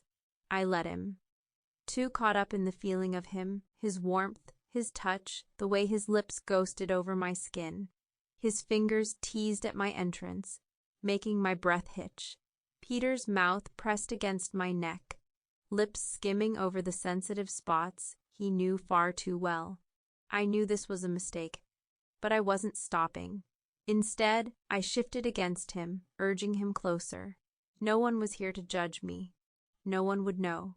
And for once, I just wanted to feel something other than loneliness.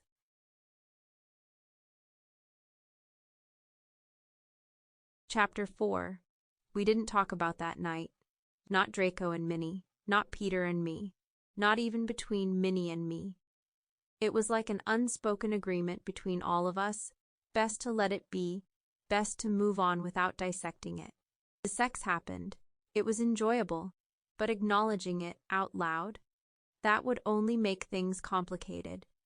That didn't mean things hadn't changed. Draco, for one, seemed to finally understand that shutting the fuck up was a good idea. That alone was a miracle. But between Peter and me, the shift was undeniable. The constant fighting, it had dialed down to a minimum. We were actually getting along, which was an unfamiliar and slightly uncomfortable development. Peter had been showing up to everything, every appointment, every class, every mundane errand, like he was trying to make up for lost time. He even pushed back interviews and photo shoots, prioritizing me in a way he never had before. There was no more talk of him taking off with the kids. No more mentions of his girlfriend, either. I had no idea if he told her what happened. Probably not. If they had broken up, I figured the media would have had a field day with it. But instead, the only headlines I saw were about how tragic it was that Peter was stuck in South America, away from his perfect little romance. No one had any clue that the real reason he was here had nothing to do with longing for some model girlfriend. No one knew about his very pregnant ex carrying his children. I had to give Draco credit for keeping that kind of secret under wraps. It wouldn't exactly be great for Peter's career if the truth got out. Having kids later in a career was one thing, but 3 kids with an ex he wasn't even with? That was a different beast altogether. Now, with only 3 weeks left until my due date, I was officially done. I felt like my body was being ripped apart at the seams. I was exhausted, uncomfortable, huge, and completely over it. Minnie had practically forced me to stay in bed as much as possible, which, honestly, I didn't fight her on. Cosmo came by daily to grab designs and drop off mock-ups for me to approve. It kept me occupied, just enough to prevent boredom, but not enough to drain me completely. The rest of the time, I had TV dramas, which, despite being ridiculously cliché, still managed to entertain me. Peter, who somehow had become a tolerable presence in my life, and the never-ending amusement of watching Draco try and fail to get Minnie to talk to him. She ignored him at every turn, which was exactly what he deserved. Tonight, Peter and I were sitting together on the couch, sharing a bowl of popcorn, when I made the final official decision about the baby names. "The girl is going to be named Giselle," I said, stealing another handful of popcorn. "And the boys are going to be named Cedric and Blaze, because you insist on having an English name in there somewhere." A few months ago, I wouldn't have even considered letting Peter have a say in the names, but I had relented, accepting begrudgingly that he was going to be involved in their lives. I still didn't completely trust him. I had this nagging feeling that the moment the babies were born, he'd pull something unexpected. But for now, we were in this strange in-between. Peter smirked, clearly pleased. "I can accept these names." Smart of him. He knew better than to argue with me about Giselle. I sank deeper into the bed, feeling smug as I hugged the blankets around me. We were watching another drama, one of the many I'd become addicted to, since I'd officially stopped doing anything. And honestly, I was secretly delighted by it. This was probably the last time in my life I'd be able to just lie around with no real responsibilities, no pressure to constantly be doing something, because after this, after I gave birth, relaxing wouldn't be a thing for at least the next 18 years. I wasn't naive. Being a mostly single mother was going to be hard as hell. The show playing on the screen was one of those ridiculously dramatic romances, the kind that kicked at that hollow part of my heart, the one I like to pretend wasn't there. Even with Peter sitting beside me, even though we were finally getting along, I knew there wasn't going to be any romance in my future. Since that night, Peter hadn't given any sign that it meant something to him. No lingering glances, no subtle touches, just nothing. So all I could do was sit here, watching two fictional people fall in love while quietly suffering in my own angst. Minnie had told me to stop watching these kinds of dramas, said they were bad for my mood, but I was pretty sure she watched just as many as I did. When the episode ended, Peter finally broke the silence. I didn't think you normally liked these kinds of shows. I quickly wiped my face with a tissue, trying to be subtle about it. Sniffling too loudly would give me away. I don't, I admitted, glancing over at him. I'm just very emotional right now. This makes me look sane when I burst into tears over nothing. Peter let out a quiet snort, clearly amused at how I was using TV to process my emotions. Are you going to watch another episode? He asked, eyeing the empty popcorn bowl. I knew exactly what he was thinking. He barely got any because I kept stealing it from him. Not my fault. I was growing 3 humans. I yawned, stretching a little. Yeah, probably. Can you order more food? I'll pay. Peter rolled his eyes but pulled out his phone, placing the order without even arguing. At least he knew by now that I wasn't going to steal his food. If I wanted something specific, I would have said it before he ordered. As he sat back down next to me, I hesitated for a moment before speaking. You know, I'm kind of terrified of giving birth. Peter frowned instantly. Why? I swallowed, trying to ignore the tight feeling in my chest. Because so much can go wrong. He didn't say anything, but I could feel his attention shift, focused, serious. I don't want to go through all of this just to end up dead, I continued, voice quieter. Either me or the babies, and if I had to pick, I'd rather it be me. Peter stiffened beside me, his jaw clenched. Yeah, he hated that. Nothing is going to go wrong, Peter said, his gaze intense as he looked at me. You've been taking care of yourself and the babies, and you have one of the best doctors in the area. There's nothing to worry about. A faint blush crept up my cheeks, and I quickly turned back to the television. I won't let anything happen to you, he added, his voice softer but firm.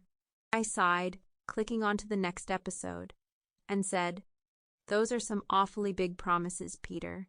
And I didn't believe them. Maybe once, a long time ago, I would have. Back when I thought he was someone I could rely on. But now, after everything, I just didn't have that faith in him anymore. It was probably a blow to his ego. He always seemed so proud of his ability to protect people, especially me. But we weren't like that anymore. We were barely friends. And if you ignored the fact that we were technically still married, mid-divorce, and expecting 3 kids together, it was almost like we had nothing between us at all. I make promises that I can keep, Peter said, determined. I gave him a look but didn't bother arguing. There was no point.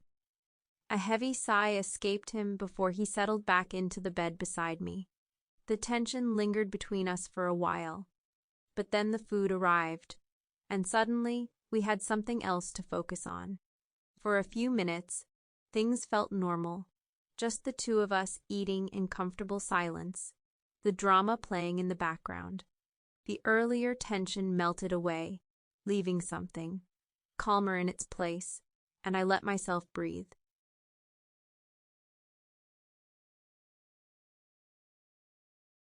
The snowstorm hit fast, like insanely fast. In 10 hours, the snow had piled up 3 feet, blanketing the entire city in white. The roads were shut down. Public transport was completely frozen, no buses, no trains, nothing.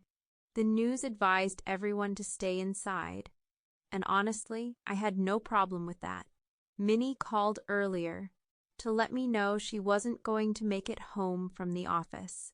With everything shut down, there was no way he'd be able to get back. "I'm fine, don't stress yourself out," he'd said. "I have a place to crash. Just focus on staying warm, eating something healthy, and not overdoing it, all right?" I'd promised I wouldn't worry. But then the power went out, and suddenly, my biggest problem wasn't being stuck inside. It was the fact that I couldn't heat up any food. Even the thought of eating cold leftovers made me want to gag, which meant I had to go out, in the storm. I was not thrilled about this, but I didn't have a choice. I pulled on the warmest clothes I could, jeans, barely fit, but whatever, a sweater, a hoodie, and my thick winter jacket. Gloves, scarf, beanie, everything. Anything to keep me from freezing my ass off. Pulling out my phone, I sent a quick text to Peter. To Peter, "The power went out, so I'm going out to get food." From Peter, "Do you want me to bring you something? It's pretty dangerous out there, Blue." To Peter, "I've never been as clumsy as you, so it'd be safer for me to go out. I'll be fine, Pete." I had to remind myself not to get too comfortable with the fact that we were using each other's nicknames again. It felt dangerously familiar, almost domestic. I wasn't going to let myself read into it. Wasn't going to sit here and pretend like it meant something, because at the end of the day, we were still divorcing, still barely holding on to whatever fragile thread was keeping us from completely unraveling. A sigh escaped me as I stepped outside, locking the door to Minnie's apartment behind me. The air was frigid, sharp against my skin even through the layers of fabric. Pulling out my phone, I used the screen as a light while I made my way down the stairs. The red emergency lights cast an eerie glow around me, making everything look foreboding. I swallowed against the anxiety curling in my stomach. Just a few more weeks. That's all the time I had left before the babies arrived, and I was terrified. Minnie's spare bedroom had turned into a nursery, filled with 3 of everything: cribs, car seats, toys. There were more packs of diapers than I ever thought I'd need in my entire life. Realistically, I was as prepared as I could be. Physically, I had support. People willing to help with the babies, willing to lend a hand when things got overwhelming. But emotionally, I was on my own. No one was going to hold me at night and tell me I was doing great. No one was going to reassure me that I wasn't completely screwing up. Well, maybe Flynn would. An old friend of mine. He was an obnoxiously sappy asshole like that, always pushing his way into my personal space with his loud encouragement.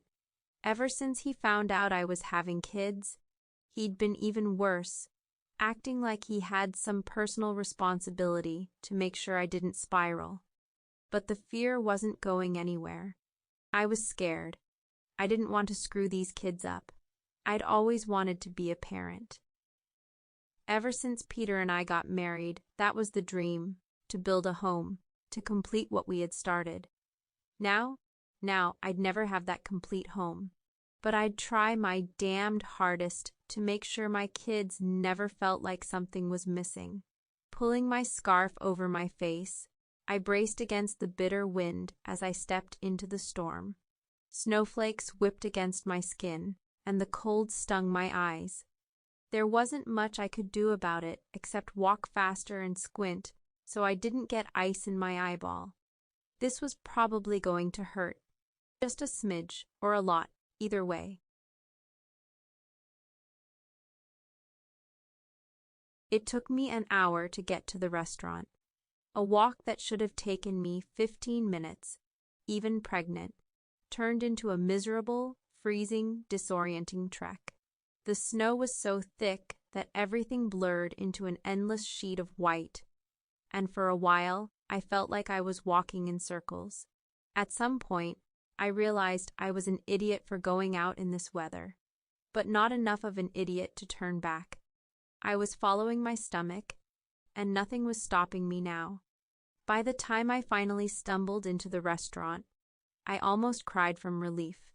The power was on, the heat was glorious, and best of all, I was the only one there.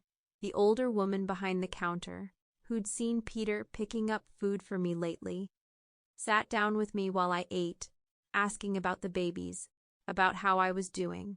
It was the first time in weeks I'd had an actual conversation with someone outside of my apartment. So we talked, and I ate a lot. Somewhere in the middle of it, I felt a faint discomfort in my stomach. I figured it was just from the long walk. I didn't think anything of it, not even when a sharp pain shot up my spine as I paid for my food. I just needed to get back to Minnie's apartment, to lie down, to breathe. So I waved goodbye and started walking, my mind never once considering that this could be labor. Everything I'd read said it would be sharper, more intense. What I was feeling was dull, almost ignorable. At least, until I felt something wet trickling down the inside of my legs. I stopped mid-step. A normal person would assume heat, some warmth from the cold, but this was different, stickier, redder. Dread crawled up my throat. I took a quick, discreet glance down, and my heart dropped. I was bleeding. A horrible, twisting nausea curled in my stomach, and for a second, I thought I was going to throw up everything I had just eaten. I fumbled for my phone, my fingers barely working against the biting cold. I couldn't walk another step. Hell, I could barely stand. So I sat right on a snowbank, shivering, shaking, dialing the only number I could think of. Peter picked up on the third ring, his voice groggy. Hello? "I'm bleeding," I gasped, the words tumbling out before I could stop them, before I could control the panic clawing at my chest. I was going to die, right here, in the street, for the sin of wanting food while the power was out. There was rustling on the other end of the line, and Peter's voice was suddenly sharp and alert. Where are you? I forced myself to focus, breathing fast, between the restaurant and Minnie's. Closer to the restaurant. Stay there. I'm coming. The call ended. I let my phone slip from my frozen fingers, my body trembling as I sat in the snow. The pain was getting worse, winding up my spine, clenching in my stomach. I had no idea if an ambulance was coming. Hell, I hadn't seen a single car on the road since I left the apartment. I tried to breathe, but every inhale felt shallow, like I wasn't getting enough air. My head was spinning. My thighs were damp with blood and whatever else was happening, and I swore some of it had already frozen against my skin. I had never been this scared in my entire life. I wasn't sure how long I sat there, how long I waited, shivering, dizzy, terrified, until I saw a figure emerge through the thick snow. Peter. His face was tight with worry, his expression flickering with something else, annoyance, maybe. But he didn't say anything about what I was doing out here. He just crouched down, his gaze sweeping over me. Other than the blood, is there anything else wrong? I stared at him, swallowing hard. I keep feeling pain, I admitted, my voice tight, but it's not constant, which made everything sound a lot less urgent. If it weren't for the blood staining my jeans, that alone was enough to make anyone panic. Peter exhaled sharply, his breath fogging in the cold air. His voice was steady, but I could hear the tension beneath it. I'm going to have to carry you. It's going to suck, but the emergency operator said the roads are bad. There are accidents everywhere. Ambulances are struggling to get through. They're rerouting people to nearby clinics and doctors' offices to handle the overflow. But if we go to one of those, I don't know what they can actually do for you. I swallowed hard. This was bad. I knew what a normal labor looked like. And I knew that giving birth to 3 babies, especially in these conditions, was far from normal. Can a doctor's office perform a C-section? I asked, though I already knew the answer. Peter sighed. Probably not. I barely registered his hands cupping my cheeks until I flinched at the warmth. He frowned. Jesus, Bloom, you're freezing. I hadn't even noticed. Peter adjusted his stance in front of me before speaking firmly. I'm carrying you to the hospital. But fair warning, I'm probably going to end up in a hospital bed next to you. I managed a weak glare. Shut up. I'm not that heavy. The fuck you're not. It took forever. Not just because Peter was hauling my very pregnant self through a blizzard, but because my contractions kept hitting harder and faster, leaving me gasping and doubling over. By the time we finally reached the hospital, my contractions were coming every 5 minutes, which was a very bad sign. I didn't even get the luxury of being properly terrified about giving birth to 3 kids before the next wave of pain slammed into me. And somehow, true to his word, Peter did end up in a hospital bed beside me, grumbling about how much his back hurt while pressing a heat pack to it. I feel like they should be doing the surgery soon, he muttered, watching me flinch through another contraction. I exhaled shakily. Me too. The hospital staff was scrambling to track down my obstetrician, who had apparently gotten lost somewhere in the damn building.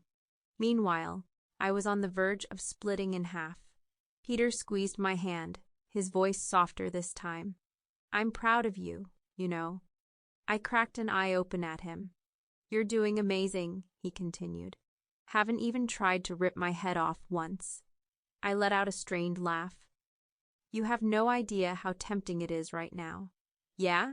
He smirked. On a scale from 1 to murder? I groaned as another contraction tore through me. Murder. Fair. Honestly, I had never been so excited to be pregnant, but right now, I just really needed these kids to vacate the premises.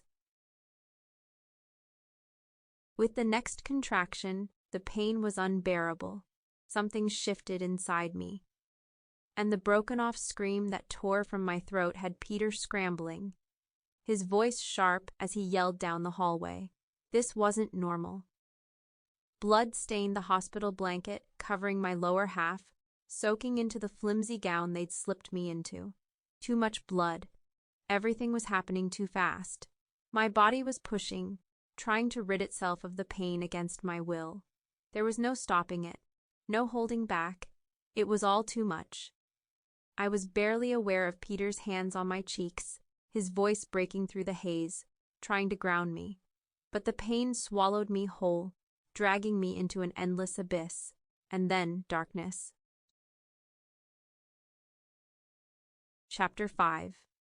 The void that consumed me was the kind of darkness that felt final, the kind that went hand in hand with death.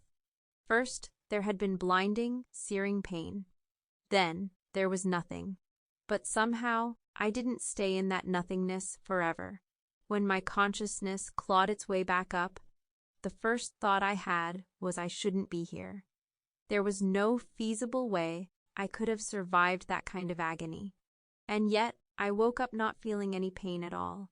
The light was the first thing I saw, too bright, too harsh, and I squinted against it, blinking sluggishly as my vision adjusted. It took me a second to realize I was staring up at a hospital light.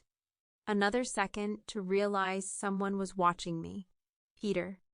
He was sitting right next to me, face drawn and exhausted, his gaze locked onto mine.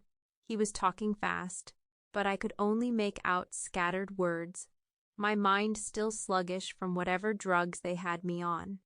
What? I managed to croak, my voice hoarse. The second the word left my lips, the world came rushing back into focus. The beeping of a heart monitor to my side, the distant murmur of voices in the hallway, the sterile smell of antiseptic. Peter exhaled sharply, rubbing a hand down his face before reaching over to push a few strands of messy black hair out of my eyes. "I thought you were gonna die," he admitted, voice raw. "You did die. Technically. They resuscitated you. The doctors said it was from blood loss, you bled so much. And then you had a seizure, and the way the doctors reacted to everything, they were so slow, no one came on time to help you. I thought I was gonna lose you." He swallowed, shaking his head. "You gave birth to Giselle naturally. She's healthy, though. She started screaming the second she was out." My chest tightened, a mix of relief and terror swirling inside me. "But the boys," Peter hesitated. "It got complicated. They weren't born until 30 minutes later. They had to rush a doctor in, and..." He blew out a breath, his hands curling into fists. "They think they might have been deprived of oxygen for a little while." My stomach dropped. "What does that mean?" I demanded, my voice sharper now, anxiety cutting through the lingering fog. I didn't care about what had happened to me. What about them? Peter hesitated, like he didn't want to say it, but I stared him down until he finally caved.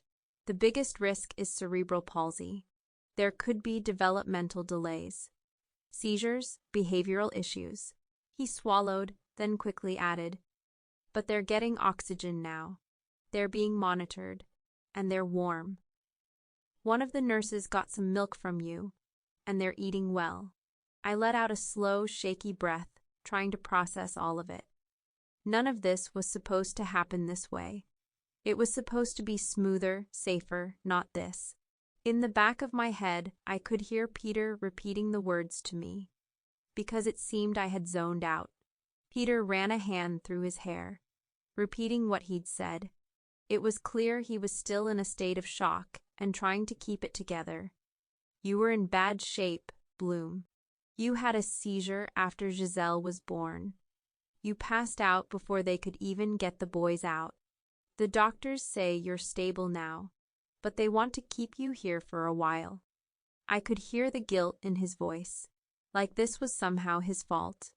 I wanted to tell him that it wasn't, that none of this was his fault. But before I could get the words out, the exhaustion swallowed me whole again, dragging me back under before I had the chance to say anything at all.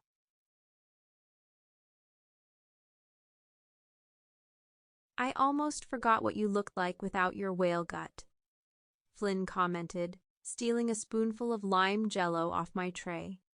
I rolled my eyes, watching as he popped the jello into his mouth. "Thanks, I think. I've missed him and his annoying self. It'd been a while since we've seen each other. It had been 1 week since my kids were born, and I'd finally gotten to hold them. They weren't in the neonatal intensive care unit anymore. Giselle had been the first to leave, then Blaze, and finally Cedric. Out of the 3, Blaze and Cedric still needed the most monitoring, especially Cedric. But for now, they were okay. That was what mattered. Flynn licked the spoon, eyeing me. "I noticed Peter's been around a lot. Spending time with you. Spending time with the kids. He wasn't subtle, at all. Think you two might patch things up?" I sighed, leaning back against the pillows. "I don't think so." Flynn raised an eyebrow. "I appreciate that he's here, helping me. But I don't think this is permanent," I admitted. "He got bored before, and I doubt this is going to stay shiny and fun when we're back at Minnie's apartment. I just hope we can settle the custody stuff without me losing the kids entirely." I worried at my lower lip, hating the thought. Maybe I was being too hopeful. Peter had spent time with them now. He obviously loved them. What if that made him want full custody? What if I had to fight twice as hard just to keep them? "Maybe he'll grow up and realize he can have a family and a career," Flynn said, sighing. "It's possible, even if he didn't think it was.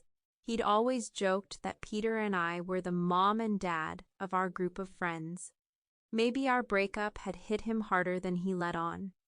"Don't hold your breath," I muttered, reaching out to pinch his cheek. It was enough to lighten the mood, though. Flynn snickered and reached for another cup of Jell-O, only to get smacked on the hand before he could grab it. "I need more hands," Peter grumbled, trying to balance Giselle and Blaze in his arms while I fed Cedric. I snorted, shaking my head. "Just wait until they're crawling, or worse, walking. We could have an army of babysitters, and it still wouldn't be enough." Cedric's small fingers curled around mine, and I brushed a hand over his soft hair. He was getting stronger, gaining the weight he had been missing when he was born. So far, at least, he seemed okay.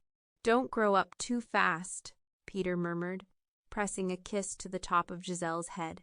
She was already proving to be the wildest of the three, constantly moving even though she was barely a week and a half old.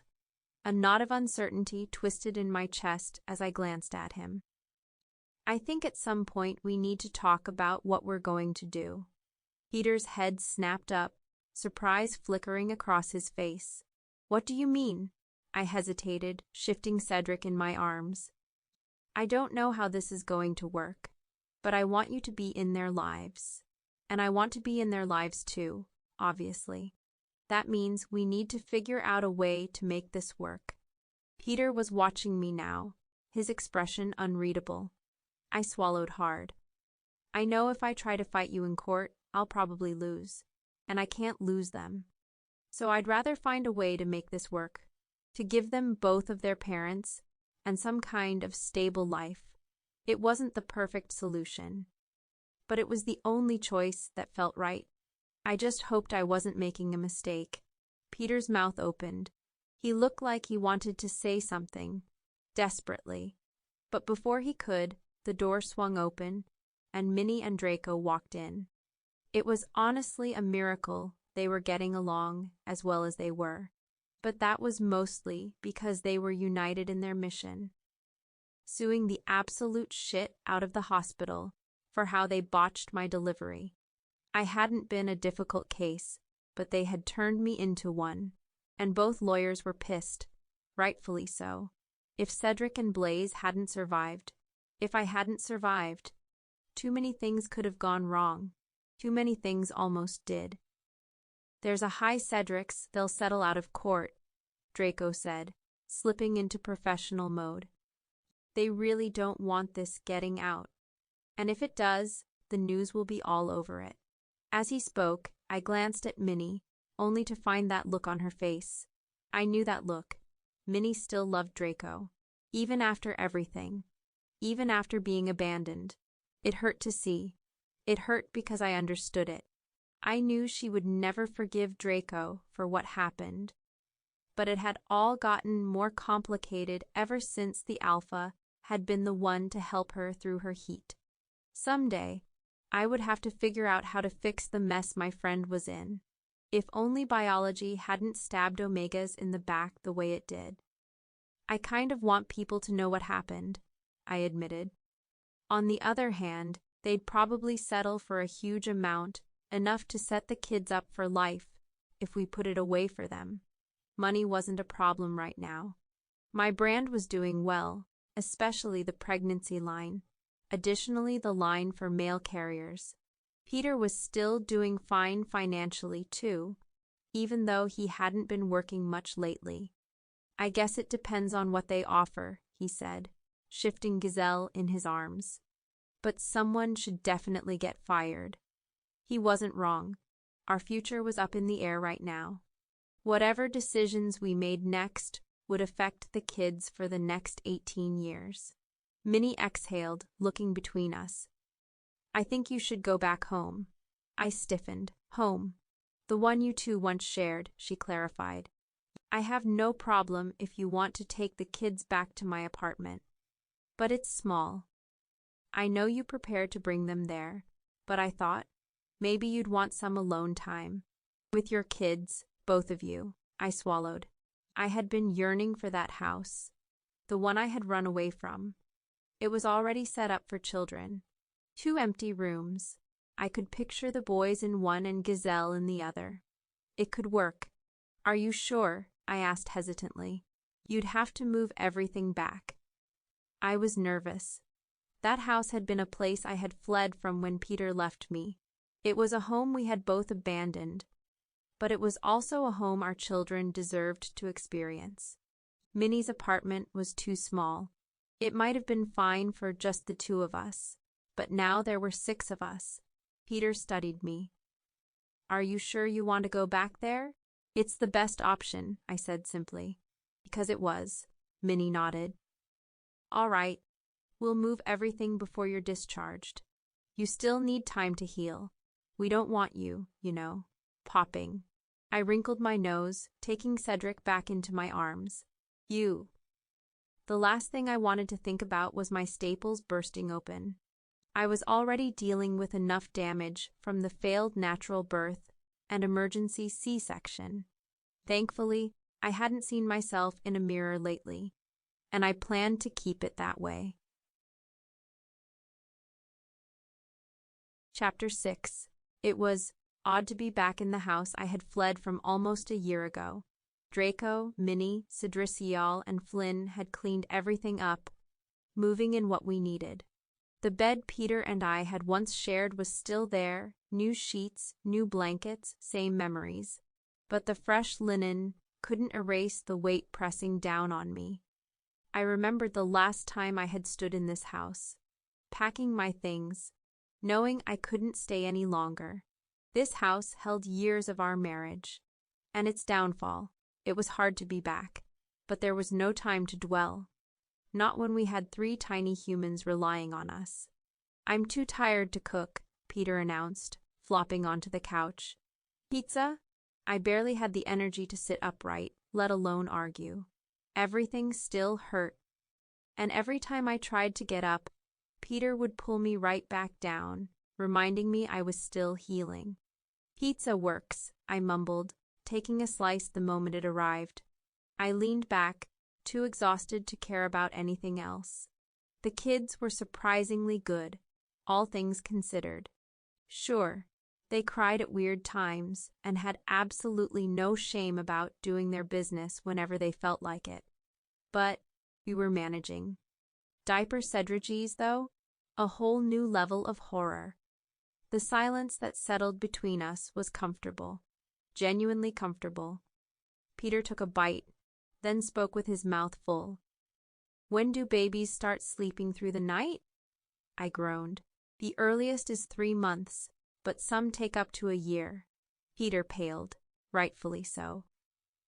And since they seem to feed off each other's screaming, we're at the mercy of the slowest one, I added. Giselle isn't even in the boys' room.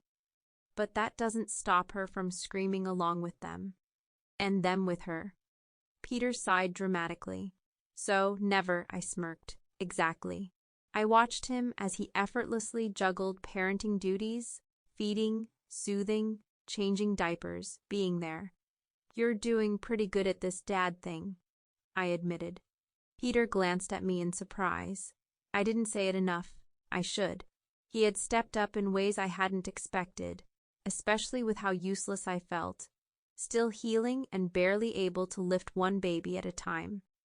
Well, I spent a long time preparing to be a dad, he said simply. I wanted this pretty much since the moment I met you. The words hit me in a way I didn't expect. I sighed, staring down at my slice. Too bad it took until now for us to have these kids. I wonder if things would have been different if we'd had a baby earlier. It was a pointless thought. But I couldn't stop myself from wondering. Peter went quiet, staring at his pizza like it held all the answers. His mind was somewhere else. Somewhere I couldn't reach. I exhaled, reaching out to pinch his cheek. That got his attention. He blinked, startled, before his gaze locked onto mine. Warmth spread through my chest at the way he looked at me. I've made a lot of mistakes lately, Blue. I fucked this up when it should have been the happiest time of our lives. I was selfish. I made a huge mistake. I can't even. Fuck. I stared, probably looked like a fish. Mouth open, completely caught off guard. Then Peter kissed me. Peter was kissing me. And at that exact moment, someone knocked on the door. The kiss barely had time to register before the knock at the door shattered the moment. Peter pulled back, eyes flickering with something unreadable, regret, frustration, longing. My lips tingled from the suddenness of it, but my brain hadn't caught up enough to process what just happened. Another knock, more insistent. Peter exhaled sharply, raking a hand through his hair before pushing himself up. I'll get it. I was still frozen in place, fingertips brushing my lips as he strode toward the door. What the hell was that? Had he meant to do that? Did I want him to mean it? I barely had time to sort through my emotions before Peter swung the door open. Draco stood on the other side, looking vaguely annoyed. Took you long enough. Minnie was beside him, arms crossed. We brought food. She held up a bag from my favorite cafe. Since I know neither of you are properly feeding yourselves. Peter groaned. We just ordered pizza. Minnie shrugged. Then you have options. They pushed past him like they lived here, which honestly wasn't far from the truth. Draco was already making himself comfortable on the couch, and Minnie disappeared into the kitchen to put the food away. I finally shook myself out of my daze, trying to pretend like I hadn't just been kissed senseless. Minnie peeked her head back into the living room. Where are the babies? In the nursery. They're actually asleep, so don't go in there, I warned. She sighed dramatically. Fine. Then her eyes narrowed on me. I tensed. What? You look weird, I scowled. Gee, thanks, Draco smirked. She's right, though. You're all flustered. Peter cleared his throat loudly. Can we focus on why you're actually here? Minnie's teasing expression faded as she leaned against the counter. The hospital came back with an offer. That got my attention. Already? They don't want this going to court, Draco said. They're willing to pay a ridiculous amount to make sure it stays quiet. How ridiculous? Peter asked, arms crossed. Draco slid a folded piece of paper across the coffee table. Peter picked it up, unfolded it, and his eyes went wide. He looked at me. That's more than I expected. I reached for the paper, scanning the number. My stomach flipped. That was enough to set all three of our kids up for life. College, investments, security. But I swallowed hard. If we take this, they'll get away with it. Minnie's expression softened. I know. I stared down at the paper. My body still ached, the scars still healing. I had nearly died. If things had gone just a little differently, I wouldn't be here. My babies wouldn't be here. The thought made my stomach churn. Peter sat beside me, close enough that our legs brushed. What do you want to do? I hesitated. I don't know. Draco leaned forward, voice measured. Think it over. Just don't take too long. They want an answer within the week. I nodded absently, fingers curling around the paper. There were a lot of decisions to make, and the hardest one had nothing to do with money. Because Peter had kissed me, and I didn't know what the hell to do about that. After Minnie and Draco finally left, after accidentally waking up the triplets and making up for it by spoiling them with attention, peace settled back into the house. I sat on the couch, holding Gazelle against my chest while Cedric and Blaze slept in their bassinets. Their tiny breaths filled the quiet space, soft and steady.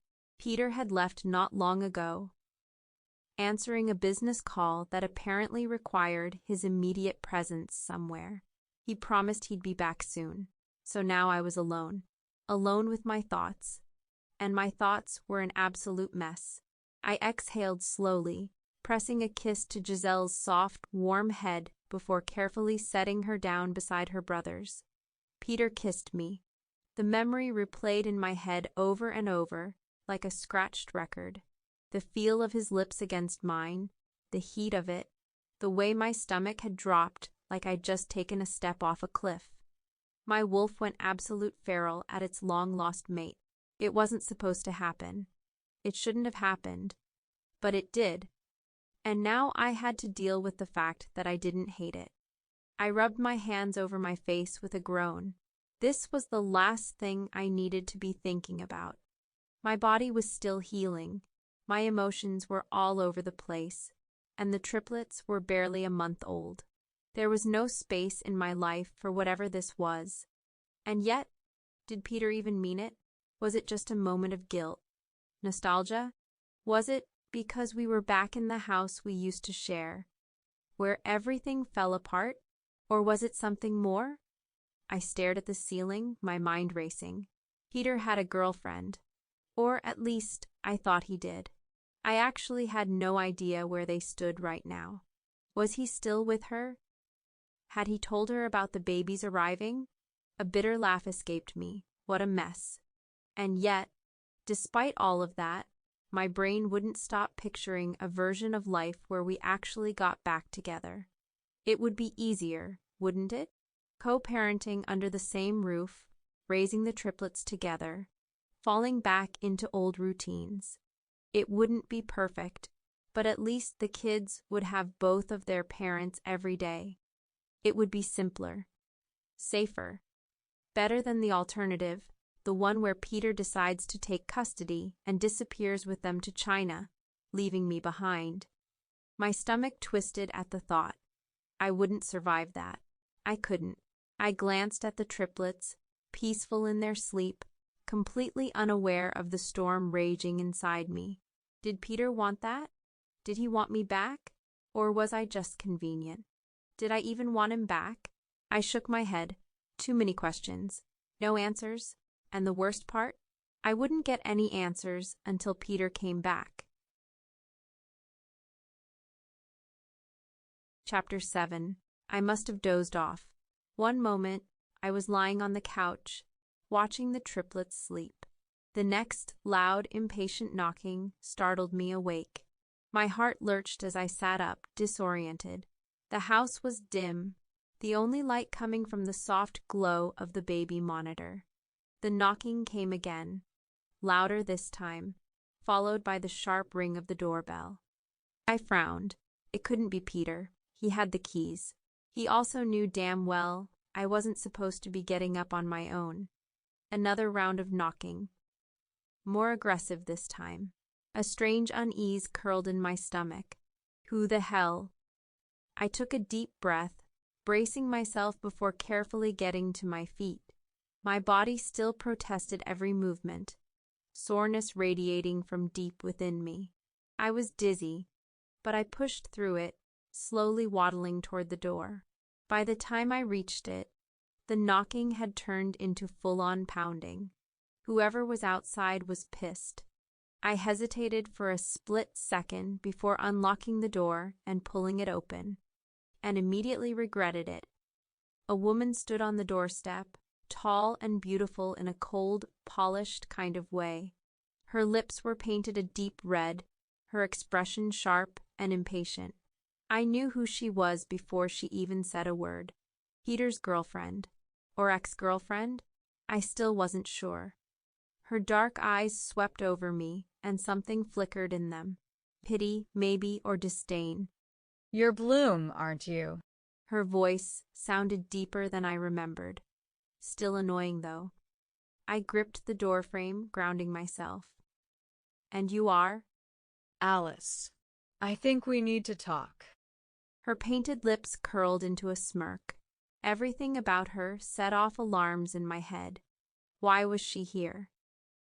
Peter had never mentioned her coming, and something told me this wasn't a friendly visit. I squared my shoulders. I don't think we do. Her smirk didn't falter. "Oh, but we do. I wanted to come directly to you, woman to woman, to make things clear." I swallowed hard. About what? Alice tilted her head.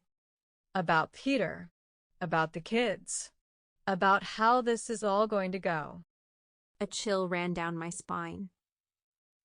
I don't know what you think is going to happen, but I just want to make sure there's no confusion. Peter and I have already discussed this. He's going to take the kids with him to China. She cut me off with a light laugh. Too light, too practiced, the world tilted. My fingers clenched against the door frame to steady myself. No, he wouldn't. She saw the flicker of doubt in my eyes and stepped closer, her voice softening, almost sympathetic. You have to understand, Bloom. Peter wants what's best for them, and so do I. You're not in any condition to care for 3 babies on your own. And let's be honest, this isn't the life he wants. Her words twisted into my gut like a knife. I knew what she was trying to do. She was trying to plant doubt, to shake me, to make me give in. She smiled, tilting her head. You should rest. Let Peter handle this. You don't have to fight it. In the end, it's what's best. Like hell it was. My grip tightened. Peter wouldn't do that to me, I said weakly. Not sure I believed those words myself. Alice just raised a perfectly arched brow. Are you sure? My breath caught in my throat. The words echoed in my head, sharp and insidious. I wanted to say yes. I wanted to say the Peter I knew now wouldn't take my children from me, that he wouldn't go behind my back, making decisions about our babies with her of all people. But I wasn't sure, because Peter had already kept things from me before. Alice saw the hesitation in my eyes and smiled slow and satisfied, like a cat playing with a trapped mouse. See, you're doubting him already. That should tell you something, shouldn't it? I forced myself to breathe. Stay calm. Don't let her see you break. You should go, I said, voice steadier than I felt. Alice sighed, like I was some poor, foolish child who just didn't get it. Bloom, I'm trying to be kind, but I need you to understand, Peter has already made his decision. He doesn't want to hurt you, but he's thinking about the children. They deserve stability, a real family. Her gaze flickered down, scanning my very thin frame and the exhaustion on my face. You can barely take care of yourself. How do you plan to take care of them? Anger flared hot in my chest. I straightened, forcing back the pain in my body. I've taken care of them just fine without Peter or you, and I'll keep doing it, whether you like it or not. Alice's expression hardened, the false concern slipping away. Peter has rights, Bloom. You know he does. And if it comes down to it, well, do you really want to drag this through the courts? We both know you don't have the resources for that. It'd be easier to just accept what's coming. She was threatening me. Not with screaming or violence, but with something worse, a quiet, confident certainty that I would lose, that no matter what I did, this was inevitable. My fingers curled into fists. Peter wouldn't, I whispered, more to myself than her. Alice's lips curved into a smile, one that made my stomach churn. Then ask him yourself. I barely had time to register her words before the sound of a car pulling up outside made my heart lurch. A door slammed. Footsteps, quick and urgent, echoed up the porch. And then, Bloom. Peter's voice. Alice's smile widened. I turned just as Peter reached the door, his expression tight with confusion and something else, something guilty. And just like that I knew she wasn't lying. Peter's voice was sharp with confusion. Why are you here, Alice? How did you? You said I could see the babies. That was the last thing I heard before I completely zoned out. The words struck me like a slap, the breath stolen from my lungs. My mind refused to process it, refused to believe what I'd just heard. He said she could see the babies. Peter and Alice were arguing now, their voices low and urgent, slipping into rapid Chinese. I barely understood the words, but I didn't need to. I knew enough to catch the heat in Alice's tone, the frustration in Peter's. From my peripheral vision, I saw Peter walking Alice outside, away from me. I barely felt it as my body moved on its own, taking slow, stumbling steps backward, as if trying to escape reality itself. My mind clung to Alice's words, turning them over and over, like a knife twisting in an open wound. Was Peter really planning to run away with my kids to China? I had guessed it months ago. I had feared it. But lately I had let myself hope. I had let myself believe that he had changed. That all the quiet moments, the careful touches, the way he had looked at me when I wasn't watching, the kiss, was it all just an act? A way to lure me into trusting him, into letting my guard down so he could rip my children away from me the moment I wasn't looking? Had he ever really meant it? Had he ever really loved me at all? Felt sick. When I looked up again, I saw them. Alice had her arms wrapped around Peter's back, her head pressed against his shoulder. He stood there, rigid, his face turned away from me. But it didn't matter. I didn't need to see more. The audacity, right in front of me. A sharp, searing pain ripped through my chest. The final blow I hadn't been prepared for. I was done. Turning on my heel, I walked away, deeper into the house, not trusting myself to stay another second. I moved on autopilot, heart racing, vision blurred, every breath feeling too tight in my chest. I heard the car engine start. My breath hitched as I turned, just in time to watch Peter open the passenger side door for Alice and shut it behind her. My hands curled into fists at my sides as he climbed into the driver's seat and pulled away. Only when the taillights disappeared down the street did I break. Tears burned down my face as I grabbed whatever I could. Clothes, diapers, bottles. I shoved them into a bag with shaking hands, choking back sobs as I moved. My hands trembled violently, making everything take twice as long. But I had to do this. I had to leave before he came back. If he was even coming back, he would come back for this kids. He will try to take the kids from me. I had to leave before he had a change to say whatever excuse he was going to throw at me next. He would not take my children from me. Not now. Not ever. With a deep, unsteady breath, I reached for my phone and called for a taxi. My voice cracked, but the driver must have sensed the urgency in my tone, because he agreed to come right away. The babies stirred as I lifted them, my body protesting every movement. I was sluggish. I was still weak, still healing, but none of that mattered. The taxi arrived within minutes, headlights cutting through the night. The driver, an older man with kind eyes, rushed to help me when he saw me struggling. "Ma'am, are you okay?" he asked, concern lacing his voice as he took one of the baby carriers from my trembling hands. I nodded quickly, not trusting my voice. My throat was raw from the tears, my chest hollow.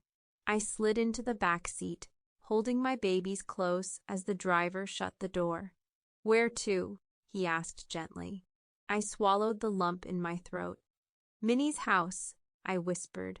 The driver was confused, but I showed him the address on my phone, not able to talk any longer. The car pulled away from the curb, taking me away from Peter, away from the pain, the betrayal, the heartbreak that had shattered me over and over again.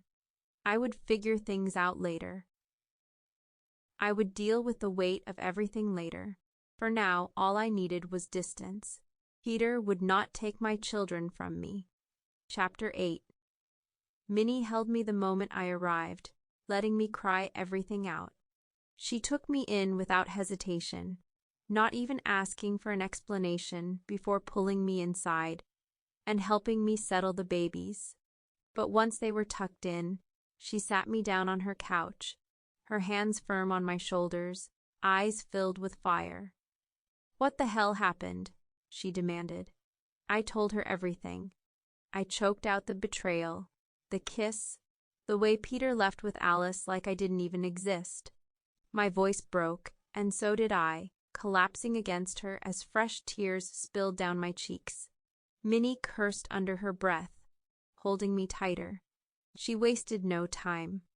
By the time I had calmed down even slightly, she was already on her laptop, searching for a temporary place I could stay.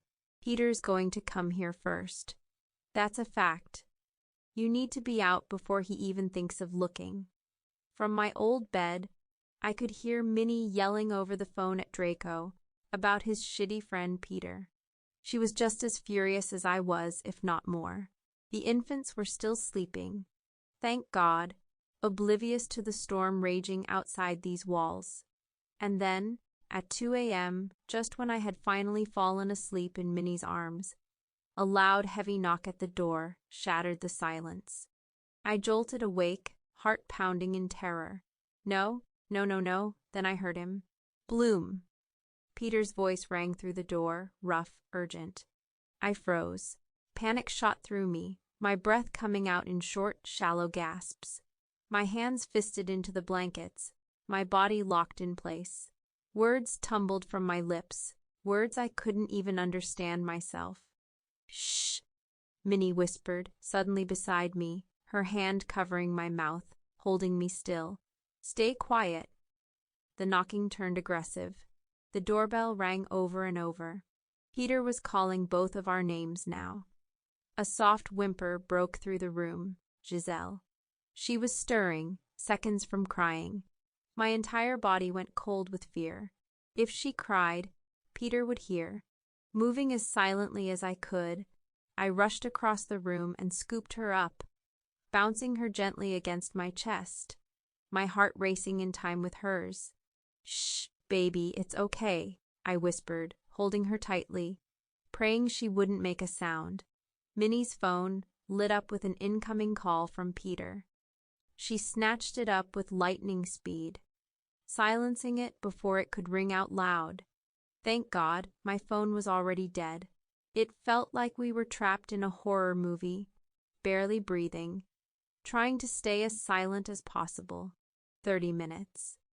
30 minutes of knocking, ringing, calling, before Peter finally left. I exhaled shakily, hugging Giselle tighter, my entire body trembling. I wasn't ready to face him. I didn't want to hear whatever lies he had. The Peter I thought I had known for 10 years was gone. I had been staying at the small apartment down the street from Minnie's for a week now. I moved the very next morning, knowing Peter would come looking for me again. And I was right. Peter had been frantic, searching for me everywhere. Minnie refused to talk to him. She spent more time at work, and after work, she came straight to my place instead of her own because she knew Peter would be waiting there. She even refused to let Draco know where I was, which led to him showing up at her office one day, begging on Peter's behalf. He means well, Minnie. Just talk to him, Draco had pleaded, but Minnie had only covered her ears. I don't want to hear it. She had even gone so far as to ban Peter from her workplace, instructing security to remove him each time he showed up, demanding to see her. And since I was on maternity leave, Peter had no way of finding me through my job. Until one day, he finally managed to corner Minnie on her date with Dracos. A date.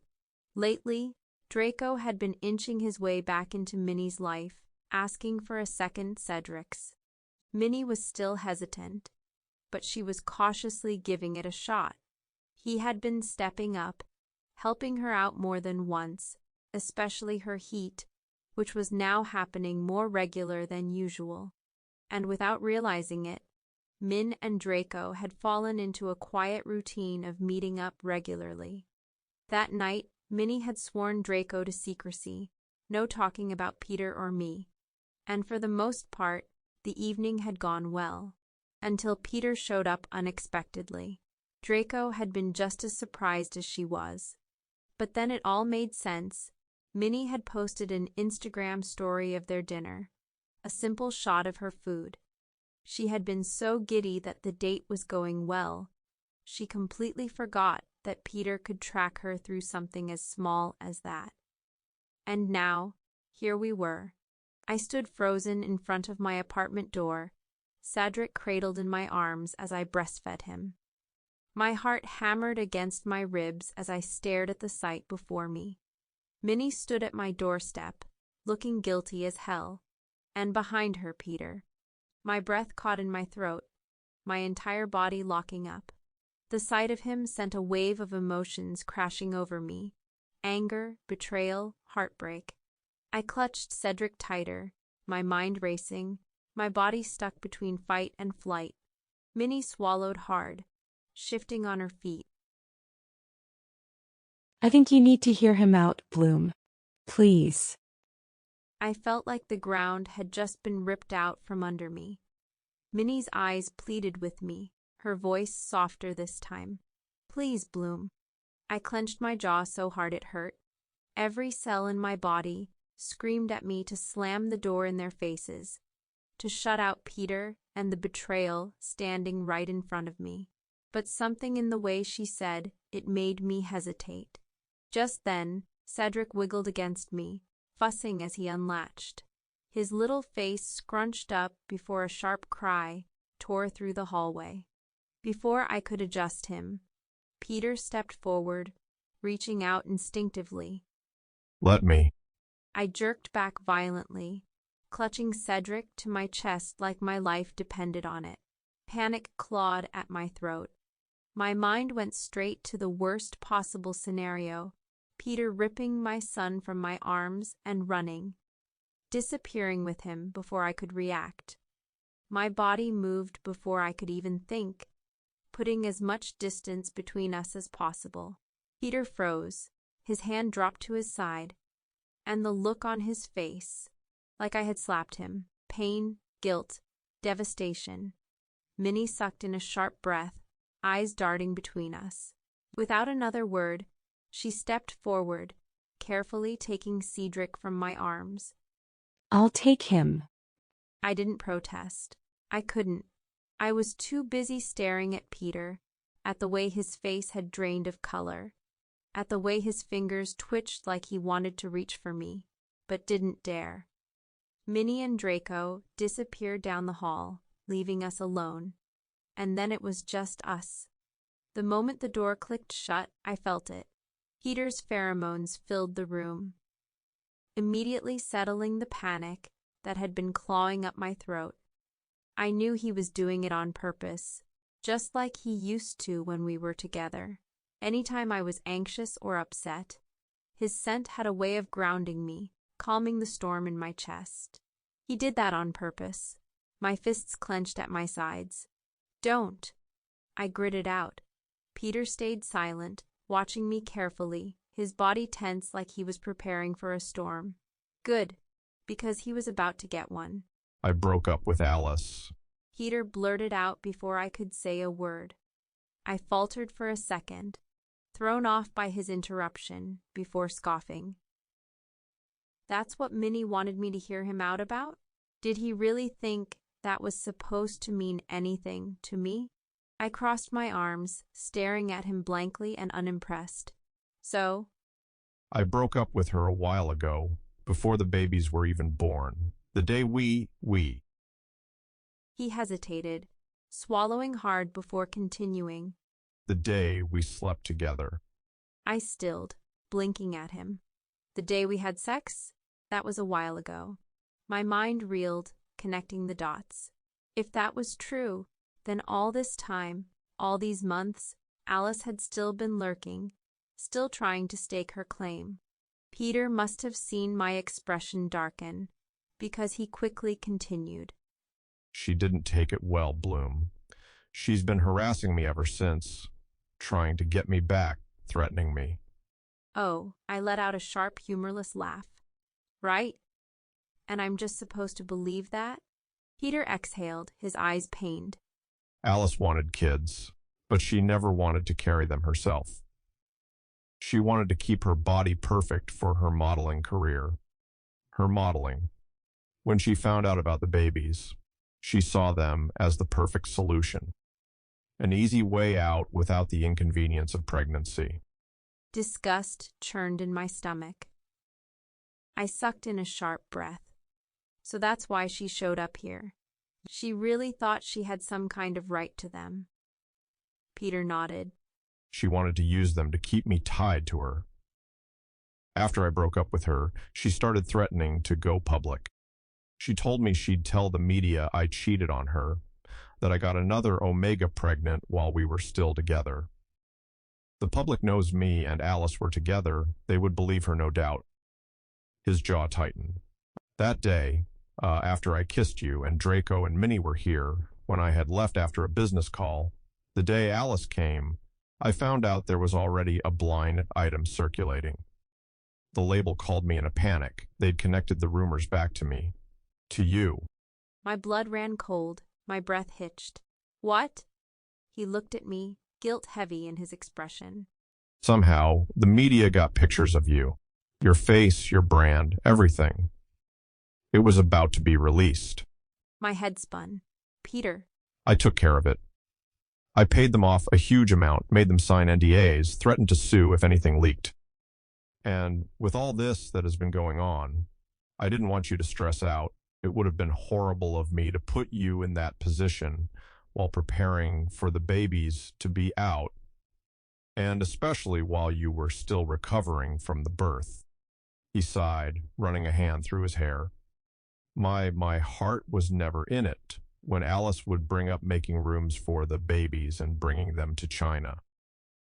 Ever since I found out you were pregnant, I've been dreaming of our future together. I'm so sorry it took you being finally pregnant to see that. I should have told you, but I didn't know how. I regret so much, and I wanted to wait until things settled. A lump formed in my throat. And you think this is settled? My voice wavered. You think that just because you got rid of some articles, it changes everything? Peter stepped forward, his expression pained. I don't expect it to change anything. But I need you to know, Bloom, I don't expect you to forgive me. Don't even deserve it. But I needed you to know. I regret it. Every fucking second of it. I wish I'd fought for you instead of against you. Peter exhaled sharply, looking away for a second before meeting my gaze again. I swallowed hard, looking away. It was too much to process, too much to feel all at once. I wanted to be angry, but part of me, I don't know. Peter's expression was raw now, stripped of all that usual confidence. He looked lost, and for the first time I believed him. Part of me felt relieved. All this time, I thought he had been planning to take the kids, thought he had still been with Alice, thought he had been playing me, and one moment the babies would be gone. But if what he was saying was true, I shook my head, my vision blurring. But believing him didn't mean I could forgive him. Not yet, maybe not ever. I don't know what you expect me to say, I whispered. Peter exhaled shakily and repeating. I regret so much, Bloom. I regret leaving, regret not telling you the truth back then. I thought I had to choose between you and my music, but I see now. I could have had both, if I had just trusted you.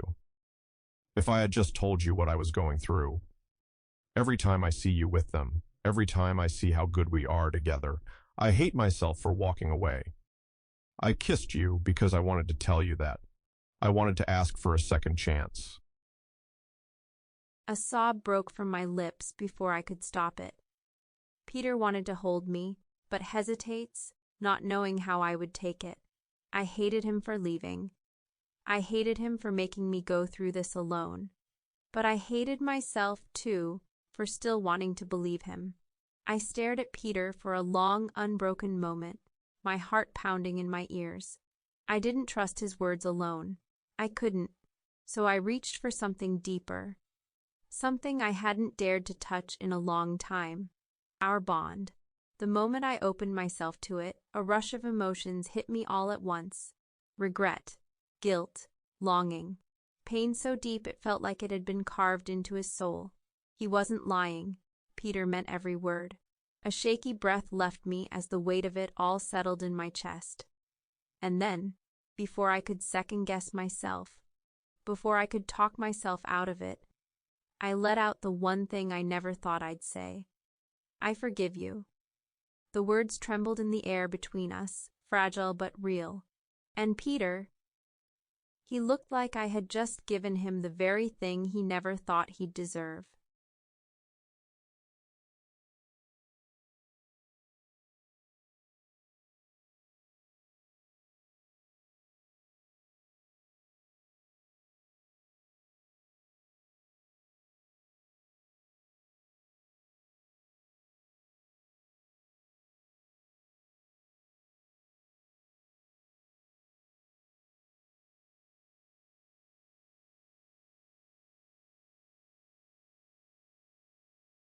Epilogue. The news had spread like wildfire. Alice had gone live on social media, spewing venom and twisting the truth, desperate to ruin Peter. She had called me his mistress, making it seem like I had stolen him from her, when in reality, Peter had left her long before I ever re-entered his life. The media had been merciless, dissecting every part of the story, picking apart our past, our relationship, our children. Within hours, Peter had no choice but to face the cameras and set the record straight.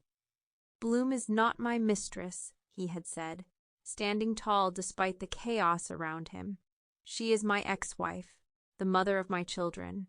We were together long before Alice and I ever were, and I only found out about the pregnancy months after our divorce.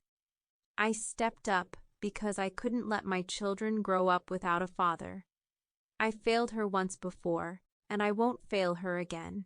Some people praised him, calling him a responsible father. Others called him a traitor for leaving Alice. But as time passed, the noise died down, drowned out by the success of his next song, a song that went viral, one that had nothing to do with the scandal, but reminded the world why they had fallen in love with his music in the first place. For me, the media frenzy was suffocating. Paparazzi stalked my every move, digging through my past, trying to find a shred of dirt to justify the scandal Alice had ignited. The whispers, the headlines, the relentless pursuit of my private life. It was overwhelming. But Peter and Minnie made sure I didn't see the worst of it. Peter shielded me as best as he could, intercepting the most vicious attacks before they reached me. Minnie kept me distracted, reminding me that none of it mattered in the long run. And in the strangest twist of fate, my brand flourished. Sales skyrocketed. People who had never heard of me before were now buying my clothes, curious about the scandalous Omega who had captured Peter's heart. It was an odd silver lining to an otherwise exhausting storm. Months passed and life slowly settled. The dust cleared, and the past remained exactly where it belonged, behind us. Minnie and Draco had found their way back to each other, and now they were planning to adopt. It wasn't an easy decision, but they had come to terms with the fact that their future didn't include biological children. That didn't make their family any less real. The love they had for each other, for the child they would welcome into their lives, was as fierce as anything I had ever known. And Peter and I, we had found our way back too. Tonight, I stood backstage at one of Peter's biggest concerts, cradling our daughter while both our son giggled in Minnie and Draco's arms. The energy in the arena was electric, a buzz of anticipation thick in the air. The stage lights pulsed rhythmically, the roar of the crowd echoing in my chest. This was the first time we were all here together, a family again. Peter stood in front of me, dressed in all black, his earpiece already in place, seconds away from stepping on stage. But right now, he wasn't the rock star the world worshipped.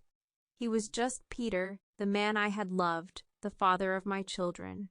I reached up, adjusting the mic on his collar, my fingers barely brushing his skin. He didn't pull away. Instead, his eyes softened, his gaze searching mine. "You nervous?" I asked. "Not about the show," he murmured. "About you, about them."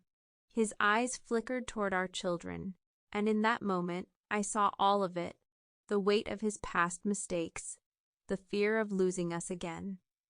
"I don't want to mess this up." I exhaled slowly, my chest tightening at the raw honesty in his voice. He had spent so long punishing himself for leaving, for the pain he had caused. And while I could never forget, I had chosen to forgive. I squeezed his hand. "You won't." The stage manager called for him.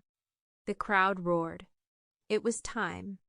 Peter bent down, pressing a kiss to both our son's forehead before ruffling our daughter's hair. She squealed, grabbing onto his wrist, reluctant to let him go. He grinned, whispering something to her that made her giggle before she finally released him. Then, as the music began to pulse through the arena, he turned back to me. "I love you," he said, voice barely above a whisper. My heart clenched. "Go, we'll be watching." And then he was gone, stepping onto the stage, swallowed by the deafening cheers of thousands. I stood there, our children in my arms, watching him claim his place under the blinding lights. The first chords of his song rang out, a melody that felt achingly familiar. A song about love lost and found again, about second chances, about us. And for the first time in a long, long time, I knew, despite everything, despite the pain, the distance, the heartbreak, we had made it. We were finally home.